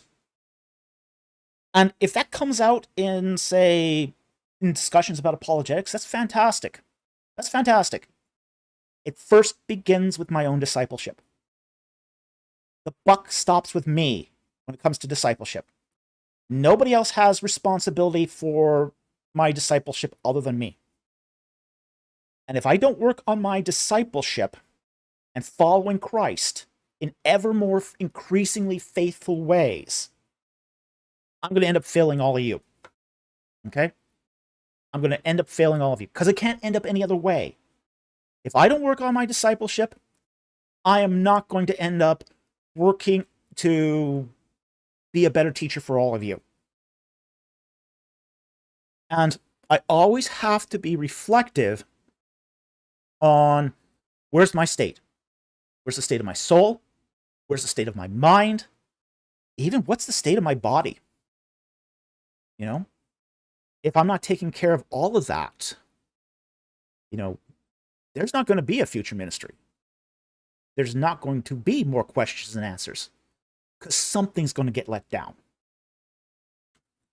So, that's sort of where we are in all this, is that we're working ever towards greater and greater faithfulness.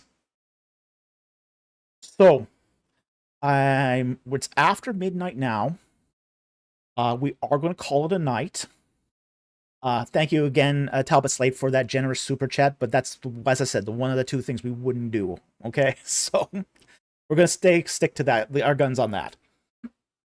So with that said, I've got work tomorrow. I've still got a day job, so I've got to go to work tomorrow. So I want to thank you all for joining us tonight. I want to thank very, very much the super chatters and the people who provide donations through our PayPal. We really, really appreciate the support. It helps keep us going week to week. So appreciate it. I also want to thank all our Patreon supporters and our membership supporters. We so appreciate the support. Keeps the light on. It's just a guitar lick.